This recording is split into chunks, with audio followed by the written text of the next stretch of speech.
We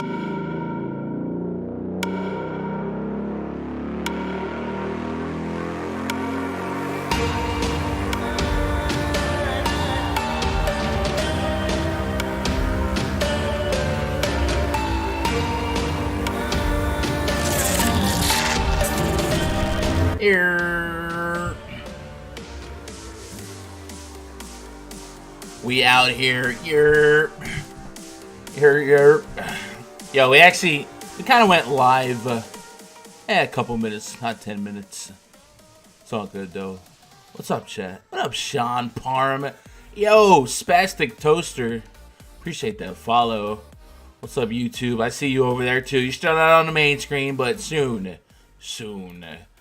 Man, happy Friday, January 10th, 2020. We've got a big NBA slate tonight. Play some DFS on. What up, Smeezy? I'm not playing today. I'm going to... Oh, you're so right. 4 games last night, man. How'd you guys make out? It was bad. Well, my value... Yo, I cannot get value plays right. I just can't. I cannot get them right in the last week or so.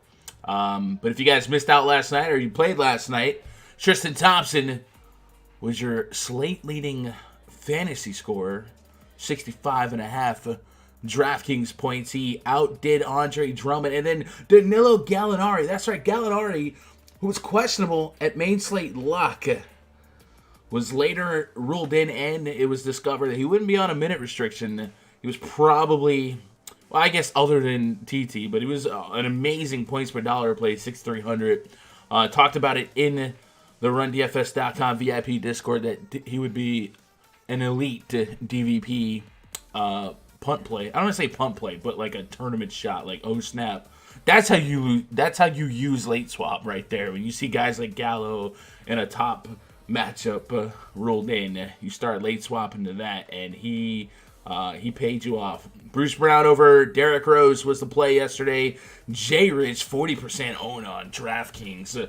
Dropped 42.75. Chris Paul outscored Russell Westbrook. Matter of fact, the Oklahoma City Thunder outscored the Houston Rockets. And Westbrook's emotional return to OKC. I didn't say I projected OKC to win, but I kind of saw that as a possibility there. Atlanta, or Houston coming from Atlanta, night 2 of a back-to-back, losing an hour in the process. And, man, for what it's worth, James Harden did not look great from the field in Atlanta. Half of his points came from free throws. And last night, that kind of kept it going. So, yeah, but that was the big guys. That was the main guys that you played that went off, or main guys that you didn't play that went off. More trendier, chalkier names down here, maybe. Kevin Love, I did have a big chunk of Kevin Love. You might be surprised that when Tristan Thompson has 65, Kevin Love doesn't.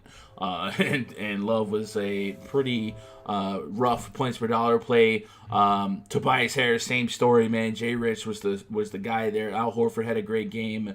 And then past that, no. I did have some Capella. Capella was a bad play. And yeah, Schroeder, bad play. It was a bad. All my plays were bad. Except Westbrook got 40, which is not bad for 8K. Hopefully you guys did well. If you didn't, tonight, much bigger slate, many more angles to look at, many more players to choose from, and hopefully, just hopefully, some better value, man. What up, Sean? Sean says, I want to play so bad, but I'm going to a hockey game tonight. Ooh, that's rough. Yo, what up? YouTube chat. Remy in the YouTube chat. Donald says, Thompson won me all the money. Yo, I was so close to putting Thompson as a tier 3 for me. Because Thompson had, for what it's worth, I mean, at 6K, we'd settle on 36 fantasy points, right? Well, he basically did that in his last outing, and I talked about how Sekou Doumbouya dunked on him the last game. He might be a little spicy, and he was. Like, he didn't just score like that by accident. If you guys watched that game, or maybe you saw some highlights, Tristan Thompson took over the game, and he looked like the leader of the team. He was in huddles, calling plays. He was positioning players on the court, and it seemed like he wanted nothing more than to win that game, and they celebrated pretty fun after the game. They soaked him down. But yeah, no, I've never seen that side of Tristan Thompson. That might be something to watch because that Tristan Thompson looked like a baller. I would love to see more of that, right? What up, Stu? Big League Stu in the chat. Luis Caliste, favorite value plays tonight? Oh, man, we are scraping the tip of the iceberg. Minor league hockey. Oh, man, minor league. Hey, it still sounds fun. Anyway, I am Gun, twitter.com/Gundacker Sports. If you guys are on Twitter, please interact with me, man. Hit me with that fat follow, that young follow. And if you're watching on YouTube, be mindful of the fact that you can consume this very live show at gundacker.live, where not only can you watch the show with the Twitch chat, but you also get access to I wouldn't say access like it's a privilege, but you can also see the merch. We have some pretty cool merch over there at gundacker.live. If you guys, it's getting kind of cold out there, man. You might need a hoodie. I'm just saying. If you guys want a fire hoodie representing the brand, the logo, something cool, we have I have two hoodies up there, actually. Gundacker.live/merch. I have the classic RunDFS.com hoodie. I'll put it up on the main screen right here. We also have the t-shirts. And the Gundacker.live polar bear or panda bear hoodie, which is cool too. I love that little logo. And then, of course, we got the coffee cup. The cool thing about this coffee cup is that it's heat sensitive. So apparently the logo, not apparently, but the logo doesn't really show up until you have hot liquid in it. So it's so cool. So you just be putting hot water in it for no reason. But like, I want to see this fire logo. Boom, it's gone. Oh, the water's room temperature. Let's heat that up. Boom, it's back. Oh, I would get so bored. Not so bored. I would cure a lot of boredom with that. Anyway. Let's pull up the RunDFS.com VIP spreadsheet. Actually, let's pull up RunDFS.com. I'm going to remind you guys that in about a month is the NBA All-Star break. So what I've done is I've consolidated and modified the month pass with the All-Star pass. So if you guys want to get locked in until this year's All-Star break, which is February 12th, you can do so right now at RunDFS.com. It's listed at $80. So that's 4 weeks. Right now the week pass is at $30. So man, you get a nice little discount there. And then we will have the All-Star to All-Star break pass, which is the NBA All-Star break to the baseball All-Star break sometime in July. That's a yearly favorite for you guys. We'll have that up in a couple weeks, and all of this will cover the rest of basketball, the beginning of baseball, and then of course NASCAR cranks up next month. Daytona 500, that's back in action. I don't know what we're gonna do with the XFL. XFL's coming back. I think they're gonna have fantasy. They have some extremely ridiculous rules. Maybe I'll do a video on that. But they only have like 2 games a day, so maybe they do a 4-game weekend slate. I don't know what they're gonna do. But if they offer something, man, I will probably try and play it just because I like to diversify my portfolio. But in addition to access to the VIP, which gets you the daily spreadsheets, you'll actually get access to the 24/7 RunDFS.com VIP Discord. That's a mobile app you can download, or you can download it on your desktop. You got all these different DFS channels that you can chat with. People play tennis. People play golf is back in action. And then, of course, we're just a nice little community that kicks it. And then every day before main slate lock, we're kicking it in the voice chat. And I'm going to show you how you get in voice chat. I'm going to jump into stream voice chat, and I'm going to unmute myself, and I'm going to drag Raj in here. Here. Yo. And just like that, people can join voice chat in the RunDFS.com VIP Discord. Bam. What up, Raj? It's a good Friday today. Get to work from home, which is always nice. So it's kind of been chilling, doing some early research for the slate tonight. A lot of news, so it should be a fun one. Yeah. Justin Sports says, Gun, you still on Twitter? Man, twitter.com/GundaggerSports. That's where we do it. If you Twitter's guys, where the real action is. You got Kendrick Perkins, Kevin Durant. dude, I almost did a video on that, but I woke up late. When the weather's cold, bro, I just want to sleep in. And even when it's not cold, I got the air blasting. I'm just a big polar bear trying to hibernate. You know what I'm saying? But yeah, if you're on Twitter, twitter.com/GundaggerSports. If you're on Twitter right now, you really want to say, hey, I show some love, Gun. Go to what I just tweeted, the stream, and hit that retweet button, bro. Hit me with that fat retweet, bro. Let's get some people in here. You know what I'm saying? What up, Raj? You didn't play last night. Also, appreciate you telling me 3 minutes before I go live. Hey, Gun, I'm not gonna stream today. That's not bad. That's definitely. Yeah. How's Canada? It's good. Like I said, this is probably the warmest winter we've had in decades. If not a really, really long time. So winter's been pretty solid. Still waiting for the summer for the heat to come back, but other than that, not a lot of snow this year. Yeah, no, it's pretty. Hasn't been that cold where I'm at either. Matter of fact, today there's supposed to be a pretty big storm coming in. Maybe that'll bring in some coldness, but it's not snowstorm. It's pretty sure it's just like thunderstorms. But it's what it is. Hey, I don't mind it. I don't want freezing cold. It's nice for Christmas. Yeah. Christmas. Yeah, it's nice for having a nice snowfall Christmas morning. You know, look outside. I'll take that. After that, screw that, because people around here, people lose their mind when it's cold and icy roads, bro. They literally, bro. I grew up in New York, right? I used to have to march, literally uphill to school, like in the snow. Like there was no down here. There's a patch of ice on the road, a 10-mile radius. Shut down schools for 3 hours. You don't come out, so like it's crazy. they really freak out. But yeah, up north, no. It's a blizzard. Yeah, cool. You better leave earlier. Not later. You better leave earlier. Anyway, we got those are always like fun at school though, when like the buses were canceled but schools are still open, because like half the school wouldn't show up. So if you went, you were just kind of chilling all day. What a school. Hey, Fantasy Labs tweeted out a bunch of news to watch for the day. Anthony Davis questionable.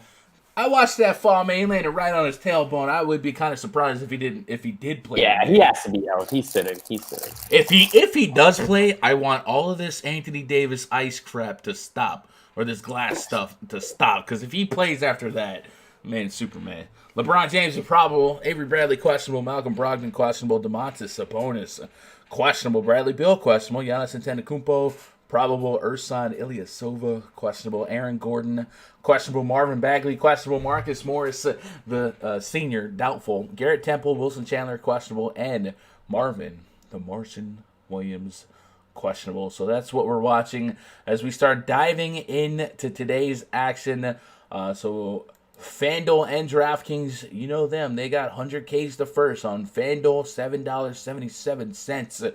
We get you one entry up to 150 of them, and on DraftKings, I believe it's $15. Yep, $15. So you guys want to chase 100K to first? Let's talk about some off-the-wall plays, and then of course, if you're playing single entry cash, we'll try and talk about that too. Hey, game number 1.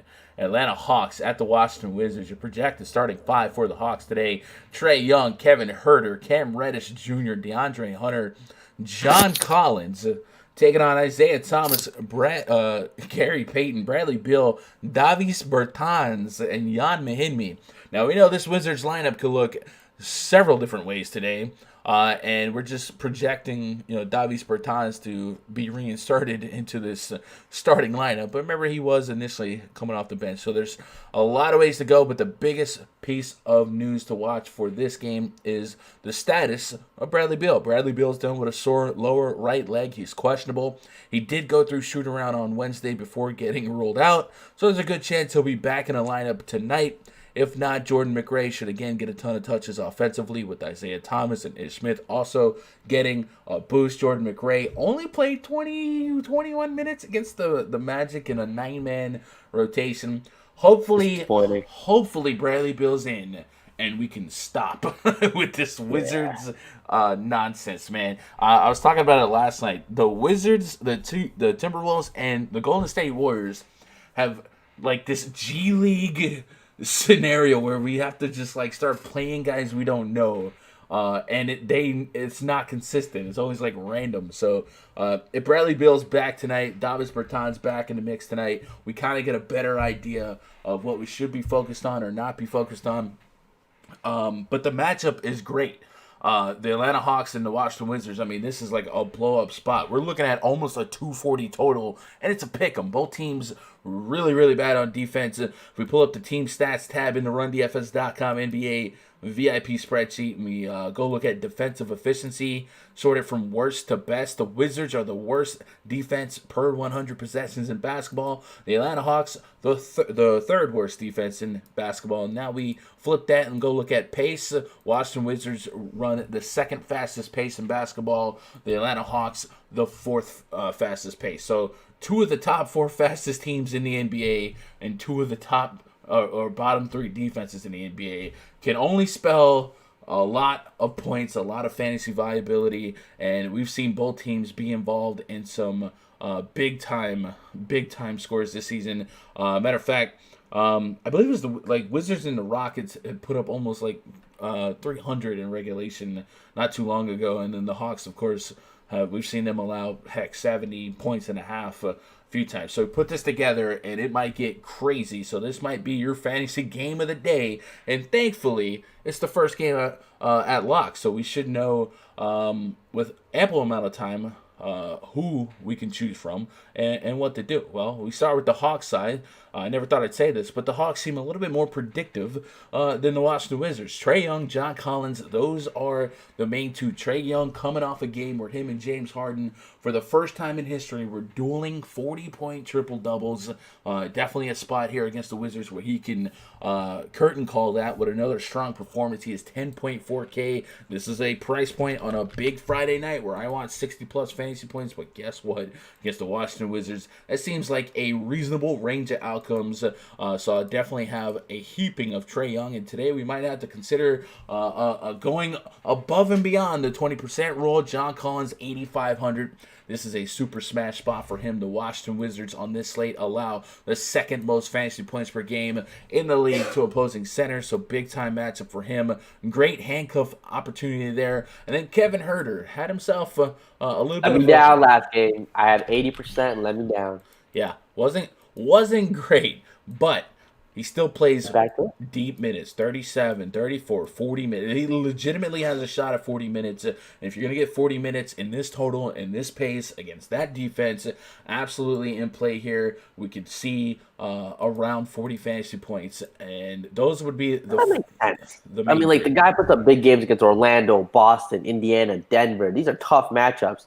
Against Houston, just duds. Trae Young had 40 points, so maybe that's why. Yeah, that too.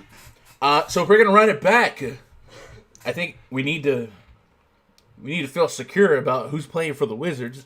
So just keep an eye out for that. But Davis Bertans will be available. He's been out since December 21st with a right quad issue, so he may have some minute restriction in his first game back. But his return to the rotation will result in fewer minutes for Pasekniks, and with the Wizards going through yet another lost season, blah, blah, blah, blah. Okay, anyway, that's a blurb from Roto World. So Davis Bertans becomes a case of, man, how many minutes do we need from him to play against the Atlanta Hawks? The Atlanta Hawks allow a 36% success rate from behind the arc, and almost 36 points a game from downtown. That is Davis Bertans' territory. He's one of the best three-point shooters in basketball over the course of the last few seasons, and probably over half of his shots will be three-point attempts. I mean, look at his most recent games. 7 of 13 of his shot attempts were from behind the arc. 12 of 15, 13 of 15. He's going to chuck a lot of threes. So if he's still going to get an opportunity at double-digit shot attempts, maybe 12 shot attempts, and if 10 of those are threes, can he hit 6 of them? If he gets 6 of them, there's 18 fantasy points, a couple of three-point bonuses, get you to the north side of 20, and then we just need a couple peripherals against this defense to get 30 fantasy points. I think he's a little underpriced. This is 5,900. His most recent game, he was priced at 7K. So that's a big-time opportunity here. Kind of reminds me last night of Kemba Walker. Kemba Walker was in the 6Ks on an undisclosed minutes limit. If we get no number on Davis Bertans, I'm taking shots on Bertans here. So there's that. And if Bradley Beal does play 8,600, I just need 45. It's kind of like Westbrook last night. I didn't love the matchup, but I don't need the 50s and 60s. I can live with 45, and FanDuel, the same thing, 7,600. So Bradley Beal's back. I can't imagine that they're bringing him back at anything less than 100%. There's no reason to force him back. If he's back, by the way, he could sit again. But if he's back, I'd be really interested on both sides, especially on FanDuel against this defense. I'd load up on that. And man, oh man, is Isaiah Thomas cheap. You see this? Oh my gosh. He's cheap. That is cheap. That is cheap. 3,900. I'm kind of seeking for 25 in a tournament. Just gonna get there. There's a couple games here where you can.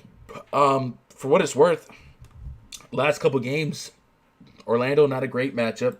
Maybe should have more than 9, right? Boston, not a great matchup. Denver, not a great matchup. Portland got ejected minutes into the game. Orlando, not a great matchup. Miami, not a great matchup. So it's not like he's had a plus matchup in a while. Heck, dude, this whole last 10, other than the Knicks, is like really tough guard defenses. So maybe this is the spot at 3,900 for Isaiah Thomas to break through here. And then we start speculating if Bradley Beal is out again, the names that we want to talk about. Even if Bradley Beal's in, I think there's some viability in considering the three: Jordan McRae, Ish Smith, and Troy Brown. So we'll start with Jordan McRae. 6,500 for him. I think at this price, I really would feel a lot better if Bradley Beal was out. But at 6,500, we know mid-30s is a range of outcome for him, and even 50s. We've got 2 50s in his last 10 games here. So in this matchup, you would definitely potentially extract all of his upside. Troy Brown Jr., a guy at 6,600, I think could fall into a lot of peripherals in a game like this. Could get 35-plus minutes. His minutes have been pretty consistent. And like I said, he's getting the peripherals on top of double-digit shot attempts. So I think he would probably have the higher floor between him and McRae. I also feel like it's been the guy not starting. We've seen Brown start, McRae go off, and vice versa. But big minutes there for Troy Brown the last couple games. But remember, those minutes could get a hit too with Davis Bertans back, so it's not like 30 is a lock. And then Ish Smith with 25 to 30 minutes here. If Bradley Beal is out, you can see closer to 30 minutes. In 5,700, I need the north side of 30. So I do think this Washington Wizards team, at their prices, has a lot of contingency, and their viability is hinging on the status of Bradley Beal. But like I said, luckily this is the first game at lock, so we'll kind of know what we want to do here. And I think if Bradley Beal is in, I'm all about some Beal. And then I didn't mention Gary Payton. He doesn't play. I can't really project him for a lot of minutes. Maybe if Beal's out, I can get him to 22 to 28 minutes. But Gary Payton is a curious click on FanDuel at 4,200. The Atlanta Hawks lead the league in turnover per play percentage.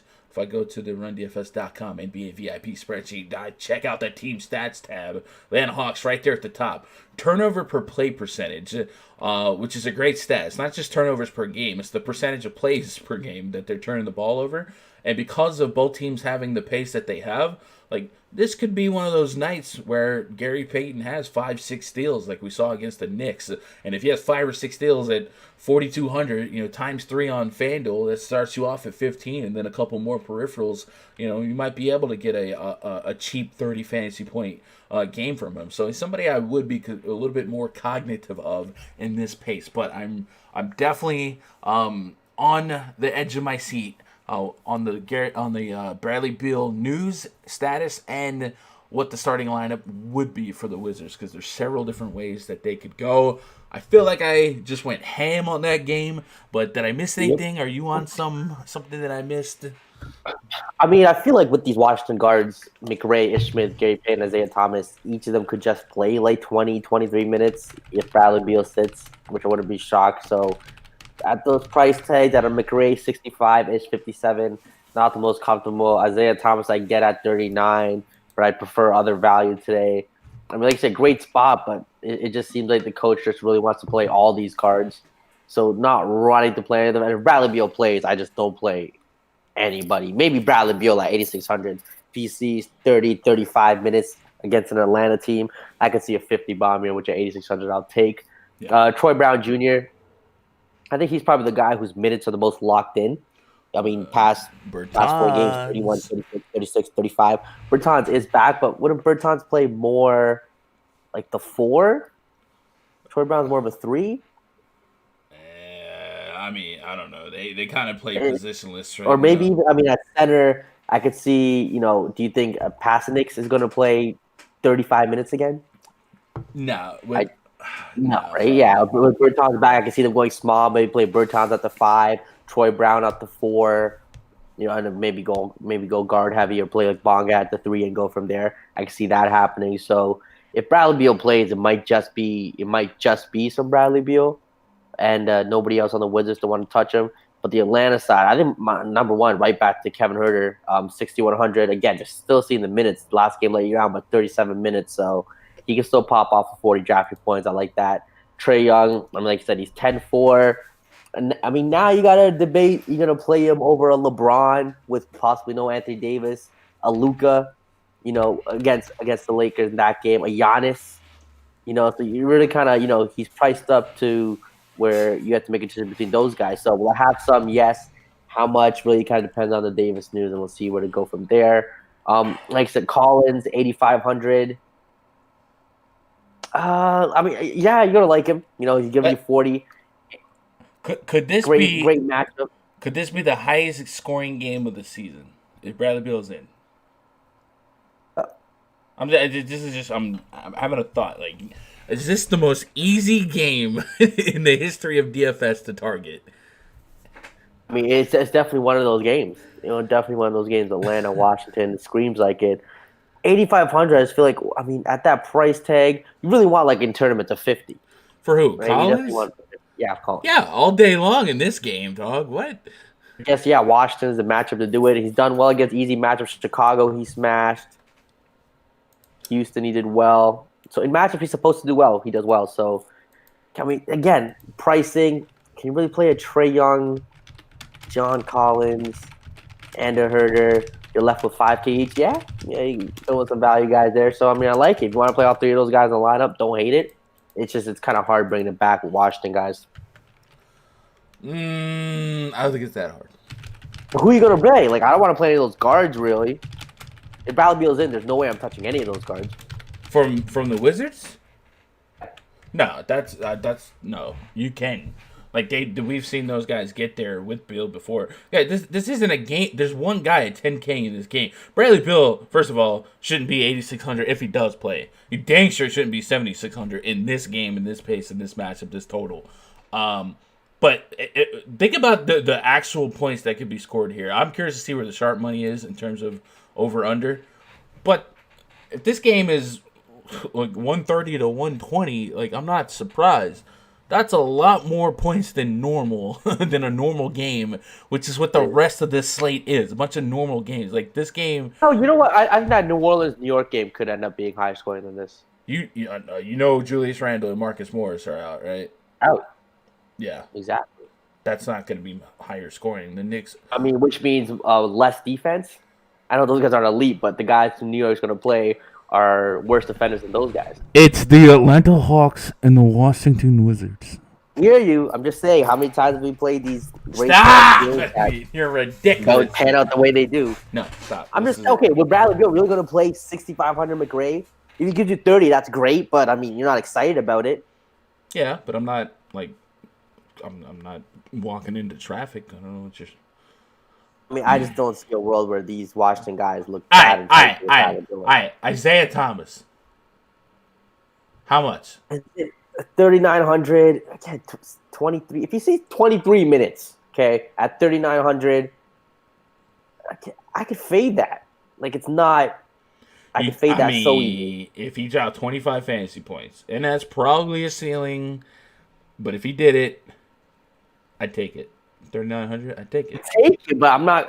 I just again. If he dropped 25 at the end of the night, are you not like kicking a can down the road? Like, oh my God, that was the most obvious play in history, and that total against the Atlanta Hawks.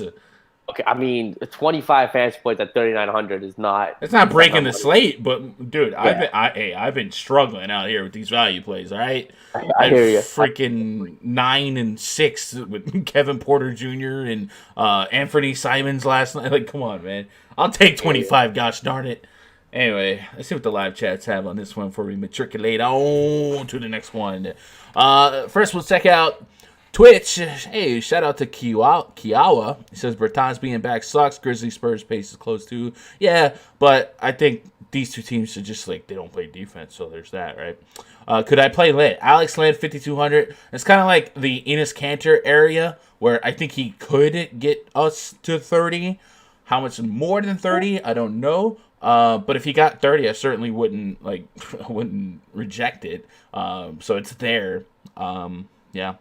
Beal's price on FanDuel if he plays, absolutely. What up, 3BS2K3? Brody in the chat. Beal's price on FanDuel, yup.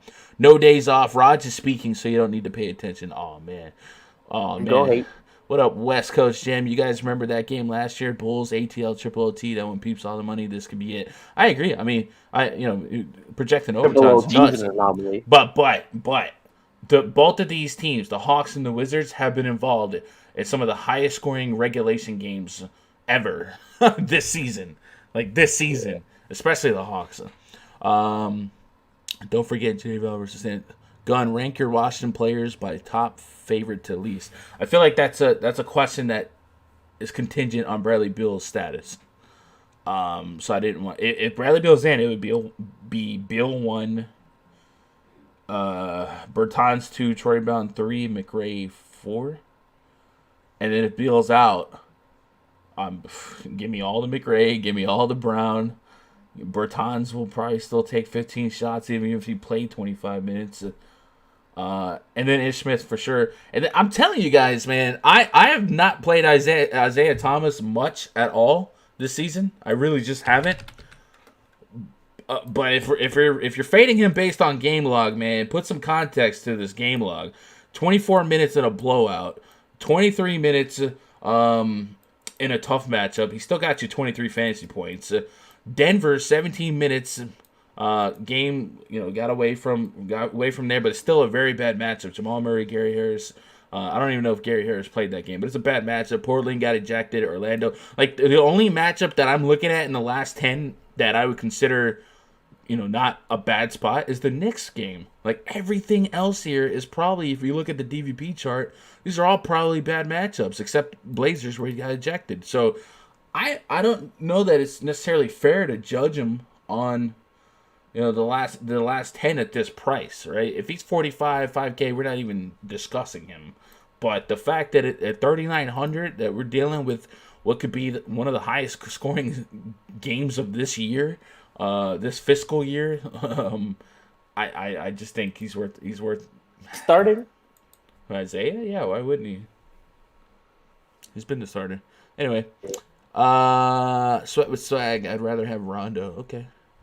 If Anthony Davis is out, we're gonna have more value at the bottom of the lineup, so you can kind of build backwards. But just a thought. Like I'm not saying lock in Isaiah Thomas, but I'm saying don't be so close-minded on Isaiah Thomas here. Miami plays we just saw this game 2 nights ago with Houston. Yeah, high scoring. YouTube chat. What we got? Anything? What up, Ernesto? Long time no talk. Yep. Romy says IT fade. All right. There's that take from Raj. Yeah, they're looking for your hot take. Hot take counters. If you guys, the subs on Twitch, man, you can go with the hot take counters. Hot take. Put them in chat. Anyway, let's move on to the next game here. New York Knicks, also the New Orleans Pelicans. Pelicans projected starting 5. Lonzo Ball, JJ Redick, Josh Hart, Brandon Ingram, Derek Favors up against Alfred Payton, RJ Barrett, Reggie Bullock, Bobby Portis, Taj Gibson. I'm not sure if that's super accurate. I was running. Is that what they ran last game? I don't know. I'll pull up popcorn and double check. I just pulled all these starting lineups from Roto World or Roto Wire, excuse me. Yeah, it's Alfred Payton, Barrett, Bullock, Portis, Taj. Okay. So this game has a 227.5 total, 4.5 point spread in favor of the visiting New Orleans Pelicans. I'm willing to go with the under here. I really am. because no Marcus Morris, no Julius Randle. That's just like that's not what you want.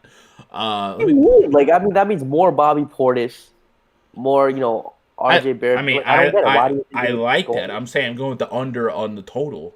Open your oídos. Anyway, Lonzo Ball 7,300 on DraftKings. So this guy definitely has triple double potential. 7,300. You're gonna have some big cajones to click on that one on this slate. I probably don't get there. Brandon Ingram 9,200. Again, am I priced out of ceiling? 50 fantasy points, I guess, is there. Derek Favors at 7K. He's been crushing it too. But have we hit a minute ceiling with Derek Favors? Because I didn't expect him to be a 30-plus minute guy for long. And he went down to 24 minutes in that Bulls game. But 29, 28, like these 34 and 35 minute games, I really think those are going to be few and far between, and to be more of a 29 or less guy. And then they lean on guys like Jackson Hayes or whatnot. He's going against a New York Knicks front court that's usually a little bigger with Julius Randle, Portis, Mitchell Robinson, Taj Gibson. But they did lose Randle here, so maybe a little less pressure on him. But man, I don't know that there's a single price point on the Pelicans that I'm really, really digging, and that's kind of disappointing, right? Because it's a total that you do want to attack. By the way, 7:15. What a weird starting time. It is a total that you want to attack. So let's run it back, though, with the Knicks. I think there's very viable options on the Knicks. Elfrid Payton revenge game. I can look for 30 fantasy points from him. RJ Barrett, a little bit too cheap here. I think if we're looking at their sample size as this unit without Randall, without Marcus Morris, I think we're looking at the wrong spot. We're looking at a back-to-back game in the altitude against the Utah Jazz, whereas here, a little bit of rest. They're at the house here, so I have a little bit more faith in them producing points, but I still don't think they're like – I think they're does anyone disagree that they're missing their best two players? No. They're literally they're missing the best two players for sure. So it's a big hit. But Bobby Portis is 6,400. I don't think that scares me away from him. FanDuel didn't. He might be my highest owned guy today. Yeah. Okay. FanDuel FanDuel, Bobby Portis is only a center. You know what I'm saying? You gotta start thinking about that. But I on DraftKings where I can get away with util spots and be a little bit more flexible. I don't know if 6,400 did enough to scare me away from Bobby Portis here, who is one hit away from being suspended, man. He's got back-to-back games with some dirty plays. But 40 fantasy points from him against the Utah Jazz. Utah Jazz has been the suspect against centers here, but Bobby Portis is just one of those guys that I really like from a activity standpoint. By the way, appreciate that follow, JBeam18. Welcome to the stream. But only that game has still got there for you. Yeah, he's going to chuck shots. He's going to take threes. So I like him quite a bit. He had 5 fouls too. But 6,400, I don't think that's enough to scare me away from him. And then maybe Mitchell Robinson, who that matchup against the Utah Jazz, didn't really think that was the best spot to extract the upside from Robinson. Also, 2 tough matchups, on a back-to-back going into the altitude. I think tonight will be a much more ceiling spot for Mitchell Robinson. He is 6K too, so maybe it doesn't. Minutes, though.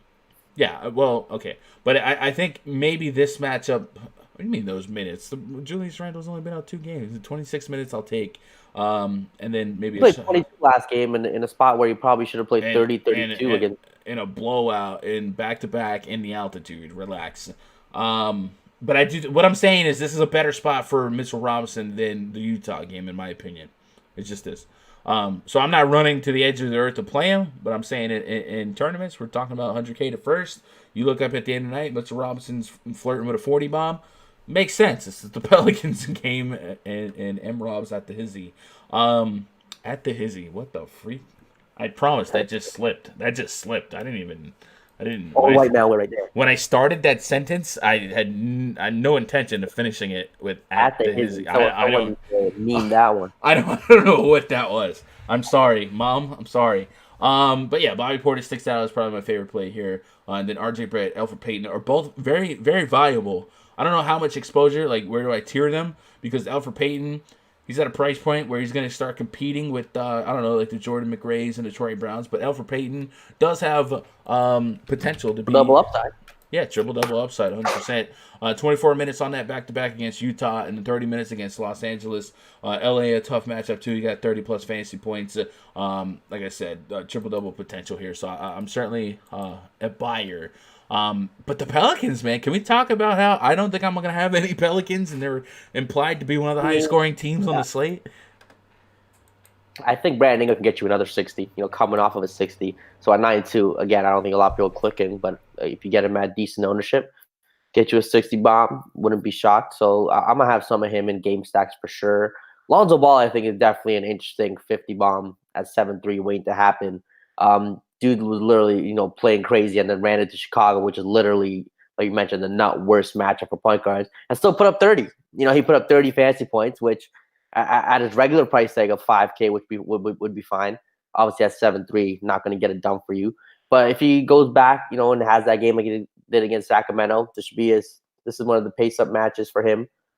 Similar to against Houston, he smashed because Houston 65. So I could easily see Lonzo Ball putting up a 50 bomb here, and wouldn't be shocked. So give me some Lonzo Ball and Brandon Ingram combinations together, and I think both those guys can get me 100 fantasy points, if not even more, which I'll take all day, every day. New York, just lock in Bobby Portis, play some Alfred Payton and RJ Barrett, because those two guys could get you 35 plus fantasy points. When you say lock in Bobby Portis, and I see the chat talking about it too, no days off. Did Rod say Portis is highest owned player? Got to consider it might be a bad play since Rod left Portis. I'm going to have probably 40. 40%? 40 or 50%. At 6,400, you think that and this isn't an argument, this is just a legitimate question. It's New Orleans. On this slate, there's a 40 to 50% range of outcome in your mind that Bobby Portis is at that price a fantastic play. Just an offensive power forward against New Orleans or center. Okay, I don't think it's the wrong answer. I'm just curious. All right. Yeah, that's the 6K kind of price range. He lets me fit in some other 5-6K guys along with him. I think he has similar upside to John Collins. Yeah, he does. We've seen him drop 50. It's yeah, okay. Gucci Valentino says Raj influence comment. LOL. Kiawa, let's say that Taj Gibson gets 24 minutes tonight. Do you play him? I don't think I do. I think so. For these 3K guys, I want probably at least 25. Would love 30, but I want at least 25. And I think the problem with Gibson, I'd rather punt a guard than a center, maybe. I don't know. Because when you punt a power forward center, you have to sacrifice other strong power forward center play. You have to give up that spot. And I just don't think I just don't think I take the shot on Gibson. There's just way too much juice in the power forward center spot tonight. I don't think I'd do it. Probably not. Portis foul trouble today. He's due for foul trouble, that's for sure. He's due for a suspension, man. This guy is on some weird stuff. Let's look at the live YouTube chat before we matriculate on to the next one. SoCal Smoke says, but Mitchell Robinson starting right. Let me look at this last game because I don't know. Like I said, Bobby Portis started the last game. Barrett, Taj Gibson started. Reggie Bullock started. Alfred Payton. So if we go off of what they did last game, Mitchell Robinson will come off the bench and spell Taj Gibson, and Bobby Portis will play a lot of power forward. So I don't know that they would change that. I guess it's possible, but I just have to anticipate Taj Gibson starting because he's been starting all year. Yeah. Let's move on. Oh, what else we got, chat? What up, Gun? SI in Canada represent. What up, Crispy?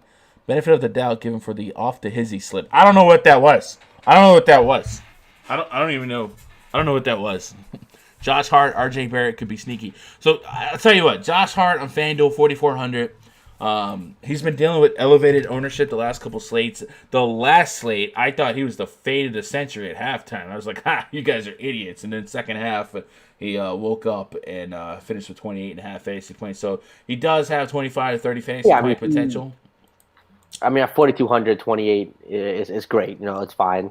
Mm-hmm. But again, I think the only reason that play really worked was because he fit in those James Harden, Clint Capella, Trae Young lineups very well. So, SoCal Smoke says Portis 4K FanDuel. He's a lock. So, kind of what I was just saying, man. I love Portis too today, and I think the cheaper the better, right? And I guess center. This is my first look at like the grand scheme of center today. Maybe he is. Center is not that thick up top. There's Vucevic at 9K against Phoenix. Gobert's in a smash spot at 8,400. Ayton against Orlando. Maybe. Hey, I'm gonna buy against Brooklyn. Yeah, Adebayo's the power forward on FanDuel.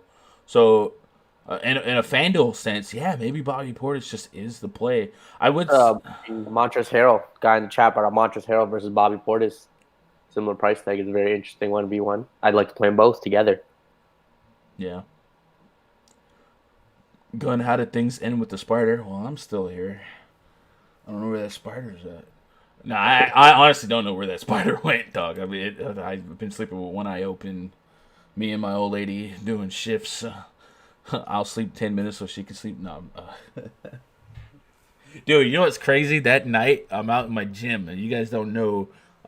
If you guys don't know, I have my own gym in the backyard. I don't know. It cost me like $5-6 grand, but basically what it is a portable carport. Have you seen those? It's like like a metal fabric building. Yeah, I know what you mean. And it tends to collect bugs. So spiders will show up and make themselves at home, and then they like grab a corner. And I for a while I grew up in a country where I could coexist with spiders. I'm like, hey, you don't mess with me. You kill the bugs. You do you, boo boo. Just don't kill me. Yeah. Dude, I was out there. I have a couch and TV. It's amazing. It's like a man cave outside. I looked at my shoulder. There was this spider chilling on my shoulder, dog. And I don't know if you've ever seen like someone's like a video or a movie, someone sitting and like a snake will go up to them, and like they don't get up and run. They stand still they sit still because they're scared. I don't know why, but that's what I did too. Like how do our brains work that it just tells us to be still? A spider is not going to kill you. It's not, but it's freaking creepy. It's freaking creepy. Anyway. Yeah. I hear you. Shouldn't have that many legs. Miami Heat at the Brooklyn Nets. Next game on the docket. Project starting five for the Heat. Kendrick Nunn, Jimmy G, Buckets, Duncan Robinson, Myers, Leonard, Bam, Adebayo taking on Spencer Dinwiddie, Joe Harris, Karis LeVert, Taron Prince, and Jared Allen. We got 217 total in this one. 3.5-point spread in favor of the Miami Heat. Miami, Jimmy Butler. Whew. He's looking for anyone named TJ. He wants to kill them. This is one of those games that kind of offers a medium to low pace. It's a big slate. Do we get to a lot of names in this game? Probably not. I do think Jimmy Butler at 8K still has a little bit of viability in tournaments. He technically has triple-double upside. At 8K, I really want the north side of 40 fantasy points. 45 plus would be a great starting point. I mean, he is right there with like Bradley Beal. So, Justice Winslow was back in the mix last game, right? But I think he's out. He's out? Wait, did Winslow even play? Yeah, okay. All right, so that's a bigger bump from him. Winslow in that game against Indiana played 16 minutes. So 16 minutes is not enough to impact. I think those just like get spread out to like Goran Dragic and Derek Jones, guys like that. But if this game stays neutral, it's a 3.5-point spread. If we can get Jimmy Butler to 32 to 35 minutes, certainly feels like there's a great chance that he could pay off this price point and get us a strong tournament performance. But the 8K area tonight is stacked, so I could see him not being a high priority. The Brooklyn Nets allow the fourth most fantasy points per game on the slate to opposing centers. Bam Adebayo, also 8,100, is just chilling right here, and this is a fantastic spot for him to pay off his price point, where I do need the north side of 40-plus fantasy points. Only played 29 minutes against Indiana, got a little lopsided there, but normal games, 35-ish minutes, is probably what we should anticipate from him. So if you get 35 minutes in a top 4 DVP matchup, can we get 40-plus? I think we could. I think I'd have to start him as a tier 3 just because we've seen him against some top-tier matchups. Washington Wizards is a great example, 36 minutes, just 37 fantasy points. But we can't forget that he does have triple-double potential. I think he has 2 of them or 3 of them. this year. He has at least 2 of them. I think he might have 3. And he does have 40 to 50 plus fantasy point potential. And it is the Brooklyn Nets. Brooklyn Nets have allowed some big monster games. Heck, if you remember that Vucevic game from the other night, Vuce almost got there on rebounds alone. So big spot for Adebayo. If you're looking on the net side here, Karis LeVert's back in the mix. He's still on a minutes cap. They're easing him back in here. But on night 1 of his minutes cap on my FanDuel contest, he was in the winning lineup. Played 22 minutes. He was in the winning lineup. Yeah, I mean, it was ridiculous. Right? Yeah, no, 16 shots. He didn't play overtime, I don't think, but 22 minutes in that game. I'm not saying I'm playing him, but it was really, really. I hate when minute limited guys end up winning tournaments, and I'm just like, I never would have played him because he was on a minute restriction. But there he goes. I don't think I'm playing any Nets here, and I don't think it's far-fetched to not be super intrigued by the Heat. Butler, Adebayo are front runners, and I guess we can go back to a look at like a Tyler Hero or a Goran Dragic with Winslow out. But no warm and fuzzies and no high priorities here. What do you think? Yeah, I mean, the prices again to still make them the best plays, but Bam Adebayo, Jimmy Butler in play. I will have a bit of Bam. Maybe 20%. I mean, at 8-1 against Brooklyn, an elite matchup. I don't see how he doesn't get at least 40, with upside for 50, 55. So give me some Bam. Jimmy, he can get you a 35 here or 50, more likely to 35. I mean, with Winslow out, I mean, he's going to take over a little bit more playmaking. So if this game stays close for long enough, I could see him having a big game. So again, I think you're going to need to have, I would have fade him. I think you definitely want to have some, but again, not tier 1 plays. Dragic at 5'8" is interesting. If Bradley Beal plays, I probably like him over those Washington cards at those similar price points in McRae and Ish Smith. So, I mean, he'll be a decent play here against Brooklyn, who do get beat up by point guards. On the Brooklyn side, like you said, nobody really. I mean, Jared Allen's cheap if you really wanted to get there, 5,600. It's definitely a cheap price tag. Not an easy matchup, but he could have a random eruption spot here. Wouldn't be shocked. Yeah. Taron Prince had 20-plus real points in 37 minutes against OKC. Again, overtime, so maybe it's like 34 minutes. But makes you wonder if there's a correlation between Karis LeVert being back and Taron Prince being a better play, especially offensively, because the spread's defense is a little bit more thin. So I might be watching that. That was an overtime game, right? Yeah, but you take 5 minutes. He was still crushing it in regulation. 5,300 though. I still need 30. I'm just thinking out loud here. Can defenses be spread a little bit more thin when you turn a Garrett Temple into Karis LeVert? I think it's very possible because they're going to have Dinwiddie, Joe Harris, LeVert. Excellent wing guard shooting right there. And then a guy like Taron Prince can still chuck threes. Heck, 10, 9, 8, 9 shots from downtown in the last 4 games. Might be something to keep an eye on, which will also spread the court if you have around the world shooters for dunkers like Jared Allen. But it's a bad matchup, so I probably don't get to any Nets. I will be watching and studying. Kendrick Nunn's 4,600, man. He just seems to never get through, but no one's talking about him today. Could he surprise us? Maybe. 4,600. I probably need 30 to feel like the tournament risk reward was there. But Jimmy Butler, I think that's the question mark here. Let's look at the list. He's gonna get you either 35 or 50. Yeah. Kiawa says all Portis needs is a 40. Yeah, it's definitely possible. Kiawa, you have more projected for 27 minutes with the ceiling. Etwan more. Heck, we saw him hit 30 the other game, right? I guess that would be his perceived ceiling for now. 27. Derek Jones Jr. price. Derek Jones Jr. He was an elite value play the past couple of times, and now like DK ain't playing around with prices today. That's crazy. Hey, whenever they let guys like that be 3-4K, all you see is idiots on Twitter complaining, "Oh, the pricing." No, I like it. Yeah, I like it. I mean, I don't care one way or the other, but now you can't make them happy. Now, why is this guy 5K? DK sucks. Losers like to blame their losses on not themselves, like the pricing.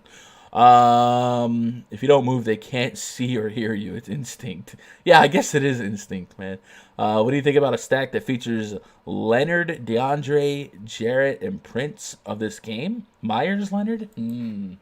I had not considered him. When I saw Leonard, I just assumed you meant Kawhi. I tell you what, his minutes have gone from like 18, 20 up lately, 30s. 30 against Indiana, 23, 27. I don't know if there's enough. I don't know if there's enough meat on the bone, but I guess there is in this one. I tell you, I don't like power forwards against the Nets. I like centers. The Taron Prince D. He got that good D. Has been pretty tough. The Nets are allowing the second fewest fantasy points per game to power forwards. So, man, maybe I'm not that stoked for Myers Leonard, but I don't know. He was really cheap, right? Minutes and shot volume could trump the matchup for sure if you're happy with 25. But you mentioned DeAndre Jarrett. I don't think I could play DeAndre and Jarrett Allen in the same lineup. I feel like I don't know. I feel like that doesn't have a fantastic correlation and a great range of outcomes. Prince, I'm curious with. I am curious with Prince. If we go to that DVP chart, it's not like the Miami give up a lot of fantasy points to power forwards, but when you look at their grand scheme of things, is power forward maybe the path of least resistance, right? Jimmy Butler catch one of the guards that catches fire. Bam Adebayo, excellent defender down low. So maybe, just maybe, there's enough funnel defense to push Taron Prince to scoring. I'm curious with them, but I honestly probably just not have any Nets tonight. That's just me, though. Bam or Collins? Collins for me, and that's like a snap call. But Bam's in a great spot. That would solely be a GPP lineup, absolutely. I feel you. Hey, that's what we're GPP players here. YouTube chat, what do you guys got before we move on? Only center I like is Gobert and Vooch. Oh, man, I love me some Collins. I wish he was a center on FanDuel. Taron Prince or Joe Ingles on FanDuel tournament. Who gets more minutes? Probably Ingles. All right, let's move on to the next game here. The Indiana Pacers at the Chicago Bulls. Project starting five for the Pacers: Malcolm Brogdon, Jeremy Lamb, T.J. Warren, Domantas Sabonis, Miles Turner taking on Tomas Satoransky, Zach LaVine, Chris Dunn, Lauri Markkanen, and Daniel Gafford. We got a 213.5 total, 3-point spread in favor of the visiting Indiana Pacers. Malcolm Brogdon listed as questionable. Domantas Sabonis listed as questionable. Let's get the skibby on that. Malcolm Brogdon. What is skibby? What am I saying? Yeah, you're on a different wave. I don't know, man. I'm just like the digital. Like, Gus got to catch up on his lingo or something. I don't know. Like I'm talking to a 65-year-old boomer. Okay, buddy. Okay, boomer. Nate McMillan said that he's, quote, hopeful that Malcolm Brogdon will be able to return to the floor in Friday's game against Chicago. The only remedy for a back issue is prolonged rest. But Brogdon has had a full week off, so he has to be at least close at this point. We should get another update following shooting around. So Brogdon, questionable, but it looks like they're hopeful that he'll play. Domantas Sabonis' sore left knee is questionable. He was questionable for Wednesday's game, but he wound up logging 37 minutes, so we're not too worried about him. Nate McMillan said that he was hopeful to get him back as well. So, bam. Those are blurbs from Roto World. We got 213.5 total. When it comes to the Chicago Bulls, the lie detector test determined you are the power forward against the Chicago Bulls, and that's Domantas Sabonis, man. 9,100. Here is where the rubber meets the road. The Chicago Bulls, by far, giving up the most fantasy points per game to opposing power forwards. Sabonis has been the most consistent mid to high 40 fantasy point play in basketball, but now with a Q tag and a $9,100 price tag, where is the comfort level on Sabonis, who is in a literal nut matchup? 50-plus fantasy points in his last two games. Miami not a pushover matchup, but 50, 47, 47, 47. Do we get rewarded here? Like, Sabonis 9,100? Yeah, I feel like a lineup with him and Brandon Ingram, both at that 9-1, 9-2 price tag, both get you 60 bombs at under 8% owned, I think. I just don't think guys are clicking on their names at their price tags. Mm-hmm. Great tournaments. I'm going to have a ton. Like I said, Chicago, nut matchup. I do think Brogdon being back kind of hurts his assist upside maybe a little bit there. Maybe. Back. I do think that's why, his past couple big games, he's getting 5-6 assists a game. So Maybe that takes a hit, but I'll still have some here at 9-1 against Chicago. So give me some bonus here. TJ Warren's interesting in this matchup. He's 5'7". He's going to chuck shots, coming off a real poor game, 1 for 5, where he got, tossed and kind of got embarrassed by Jimmy Butler. So maybe he comes back with a little bit of a vengeance at 5'7". I could see him getting a 35 here. I mean, before that toss, he was giving you 30, 34, 35, 50. So he was on a bit of a run there. So definitely like some TJ Warren here on the Chicago side. I mean, I think you can play Zach LaVine almost every slate. He's 8-3. Could get you 50 here. So give me some Zach LaVine. Other than that, I don't think I'm playing Lauri Markkanen today. Yeah, Markkanen kind of let me down that last spot. I will say that the Pacers have been more fruitful to opposing front courts and vice versa. Malcolm Brogdon's really cheap on FanDuel. I really don't like to target the Bulls when it comes to guards. We've seen a few guys come through. I don't know if Brogdon's one of the guys I'm banking on, but on FanDuel at 5,800, can I get to 30? We know he's a guy that can do a little bit of everything, but do they take it easy with him? Does he only play 29 minutes? That's what I got him down for. So I don't know. I might just stay away from that, but the price is a little bit interesting. Sabonis, my most interesting play here. And then how about Miles Turner? Miles Turner 6,100. 30 fantasy points is about what we expected from him in terms of ceiling games. He got 35 against Charlotte.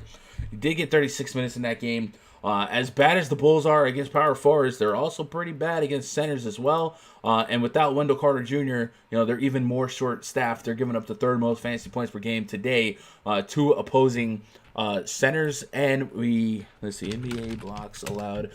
We also know that Miles Turner can go out there and get some blocks, 2, 3, 1, 1. Did not play against Chicago yet this season, but the Chicago Bulls are allowing the third most blocks per game in the NBA. So could we get 3 to 4 blocks from Turner on a hot night, and then maybe a double-double to boot? It's possible. It's potentially possible. So he's the guy that I'd be curious with. He could be today's Tristan Thompson, but his big games have been few and far between. But that's the whole point of tournaments. Daniel Gafford drawing the start here for the Chicago Bulls. He's at 5,100 on DraftKings. No warm and fuzzies there. And Thaddeus Young got himself an increase in price. So he's not necessarily that value play. And at 5,700, I guess it is a revenge game, but I'm not super stoked there. Chris Dunn was the surprise play that last game. Is this a correlation to no Wendell Carter, or is this just a surprise game against the Pelicans? Great matchup. I don't know. We have seen some floating tournament impactful games from Chris Dunn and Tomas Satoransky. So while they may not be uber consistent and their floor is below 0 on a linear scale, sure. But Satoransky and Chris Dunn could be pieces to win 100K if you really, really get brave. You see staggering 41s here for Satoransky, a bunch of 35s, 36s, and then we've seen 2 35s and 40s in the Chris Dunn game log. So wouldn't be a fun play by any stretch of the imagination, but it's at least worth observing and noting that it is a range outcome there. And then, I'm probably staying away from the guard-wing combo. So Sabonis for me, and then we'd move on from there. Let's see what the chats have here before we matriculate on to the next one. What up, St. Case? My bad, I'm late. Y'all feeling Bertans tonight? I am, but I would like to see a number on Bertans' potential minute limit. I don't even know if it's a minute limit, but easing him back in is what I heard, right? Can we get some usage runs with Utah? Yeah, remind me when we get to that game. Man, I swapped Dunn out last minute for Satoransky last game. Oh no. I mean, I couldn't fault you for that pre-flop. Don't be too results orientated, but it's just one of those knee slappers at the end of the day, right? Oh, Pacers. Can we get some usage runs with Utah? Should Brogdon or Sabonis miss?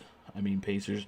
Oh, man. So Sabonis has been questionable a lot this year, and I feel like he's played almost all those games that he was questionable. There's been a couple earlier this season where like Goga Batadze and TJ Leaf or whatever, but I feel like the majority of his Q games he's played.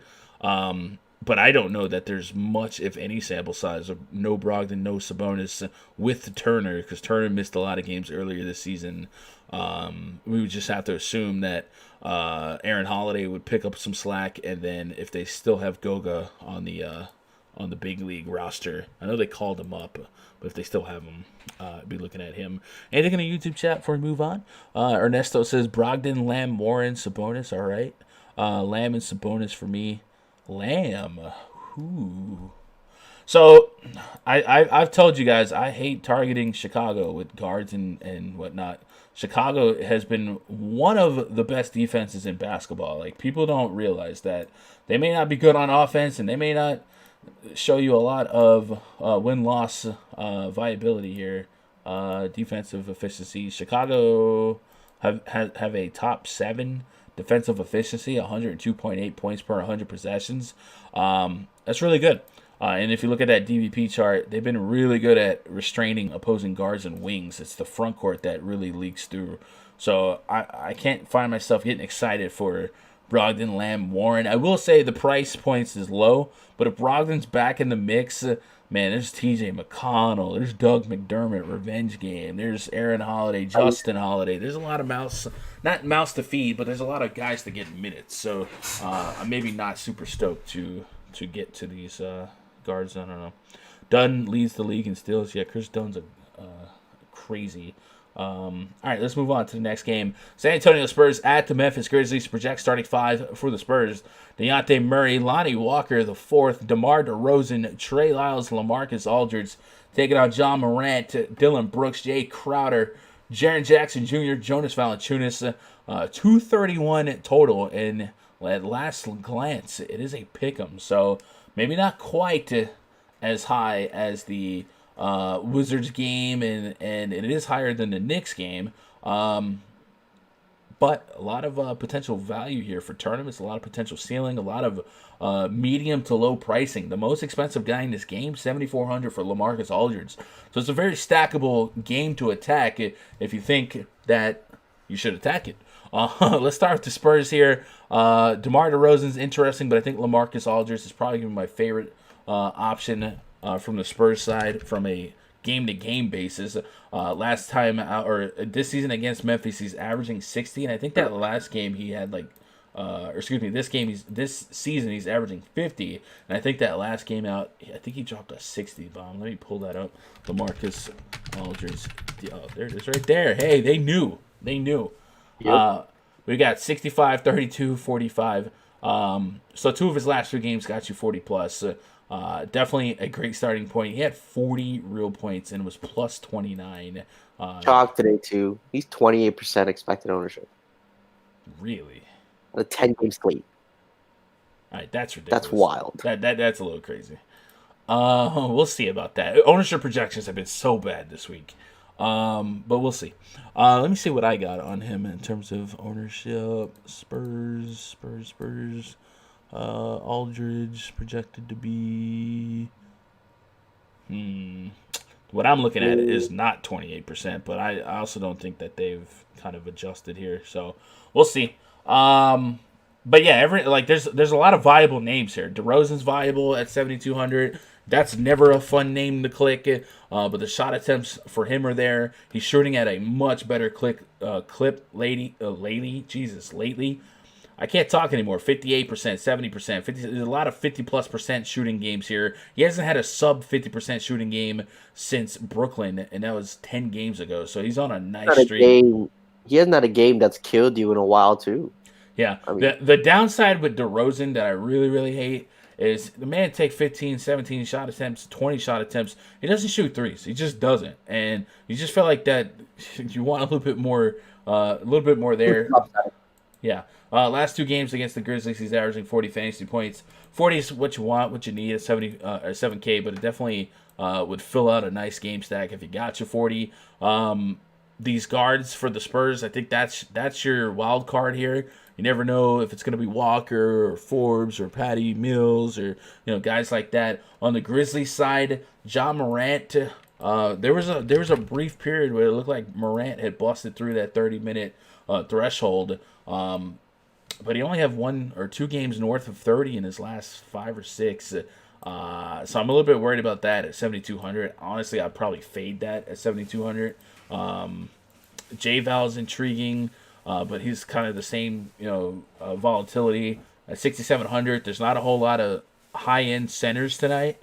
I think Gobert's up there, Vucevic is up there, and a lot of us are going to go to Bobby Portis. So maybe he does make sense in a tournament. Dylan Brooks, Jay Crowder, these are all guys that are viable. Jaren Jackson Jr., if he can stay out of foul trouble, I think he had a strong game against Aldridge earlier this year. He's Earlier, I think he let everyone down that second game. Yeah. But there's a couple 40 bombs in his recency. So at 7-1, you need that. I'm not comfortable with just about anyone in this game. Aldridge is probably my favorite, I don't like him like that. You know what I'm saying? But a 231 total, that is up there, man. That is up there for these two teams. I guess they both suck on defense, and Grizzlies is up in pace, so it's not crazy, but it's just like I wouldn't have expected that, and especially since it's a pick'em. What are you doing with this game? Because there's several different ways predicting this game in 5 to 10 lineups. Man, I don't even know if I could do it. There's just so much volatility, and is there a range of outcomes where they still hit this total, and there's only like one great play in this game? I mean, yeah, I think LaMarcus Aldridge is definitely a core play. If you tier one him, wouldn't be shocked here. Good spot for him against Memphis. Pace up matchup for them. Giving it up to power forwards and centers. Jaren Jackson Jr. and J-Val can't really guard anyone. So Marcus Aldridge, great spot. Play him at 7-4. DeMar DeRozan, again, he's been shooting well, giving you high 30s, low 40s every time. If you get, maybe a few extra peripherals, could push for that 47 to 50 bomb here at the 7K price range. I'll take that. And if you want to bring it back with the Memphis side, I think you can play some J-Val. I know the minutes aren't there. He's 6,700. He's averaging 38 in 2 games against San Antonio. So if you can sneak you a 40, a low 140 at 6-7, that'll be fine for you in tournaments. And some Ja Morant, 7-2, played 30 minutes last game. If he touches that 30-minute mark, he has that 40, 45-point upside here. And again, against San Antonio, pace-up matchup. I can see him go for a big game. So give me some Ja Morant, give me some J-Val, and give me some Aldridge and DeRozan. Just the big names. I'm not that excited on this game. Maybe it's just me, man. I think it's right a tier below, it's right below Atlanta, Washington, with the New Orleans. For total, and that's it. Atlanta, Washington. If they hit their total, I feel pretty confident in pre-flop saying, all right, this is where the usage goes. I don't think Aldridge hits the total. Aldridge is not having a big game. No, I mean it's possible, but it's at 7,400. If Aldridge had 45, the game hit his total. Yeah, it's there. Not that 45 is bad. I'm just saying, there's a whole lot of I got 4 guys off the bench projected at 20 minutes. You don't think there's enough vulture potential here, and a Rudy Gay to go off, and a Derek White to go fake, stuff like that. And then on the Grizzlies side, we've seen Brandon Clark pop off, and D'Anthony Melton. I just think it's very volatile. It can still get to the total. J-Val does his thing when he's on the court, though. J-Val tends to be a bit of a ball hog. Just does his thing when he's on the court. Yeah, but if he gets 25 minutes and he drops 35 fantasy points, okay. You know what I'm saying? I think this game could get there total wise, but it's just it's so hard to predict. Now that's not. I'm not saying there won't be or there couldn't be. Somebody go bananas if Ja Morant hit 45. These guys definitely have 50, 60 point potential. But man, I think to ignore the variance, the potential variance here, and the potential for these prices to just not be anything other than a plus play, maybe an average play, Dejounte Murray at 6K. When he's on the court with DeRozan, with Aldridge, everyone just kind of takes a step back. It's just I don't have the warmer fuzzies here, man. And if this game ends up being chalk, as we get closer to lock, if Aldridge, you said 28%. If you're telling me we can get to 1 in 3 lineups that has Aldridge, and I think the volatility is high enough that I'm happy with fading and pivoting, and maybe get myself a 66% leverage or a 68% leverage. I might just do it. If all just drops 38, I'm happy, and we go home. Let's go home. Yep.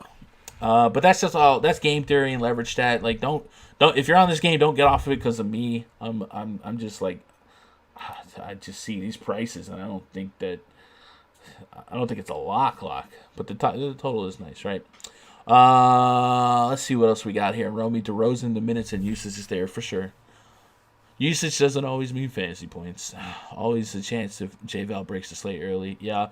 Chris Gray says, I want some Jaren Jackson Jr. for sure. Is Walker going to start? F that fool. Forbes and White are solid.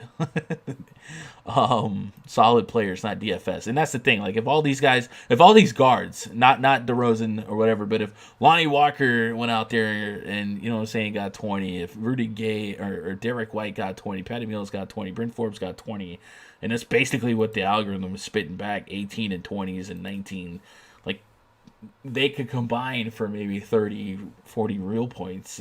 And then I'm just like, I don't know if there's enough beef here. But that's if you buy this total. That's a really high total. Maybe I'm just being a pessimist here. I don't know. Twitch chat, what are you guys thinking here? What is up with these start times? Yeah, the Knicks have a weird one, and the Mavs have a weird one.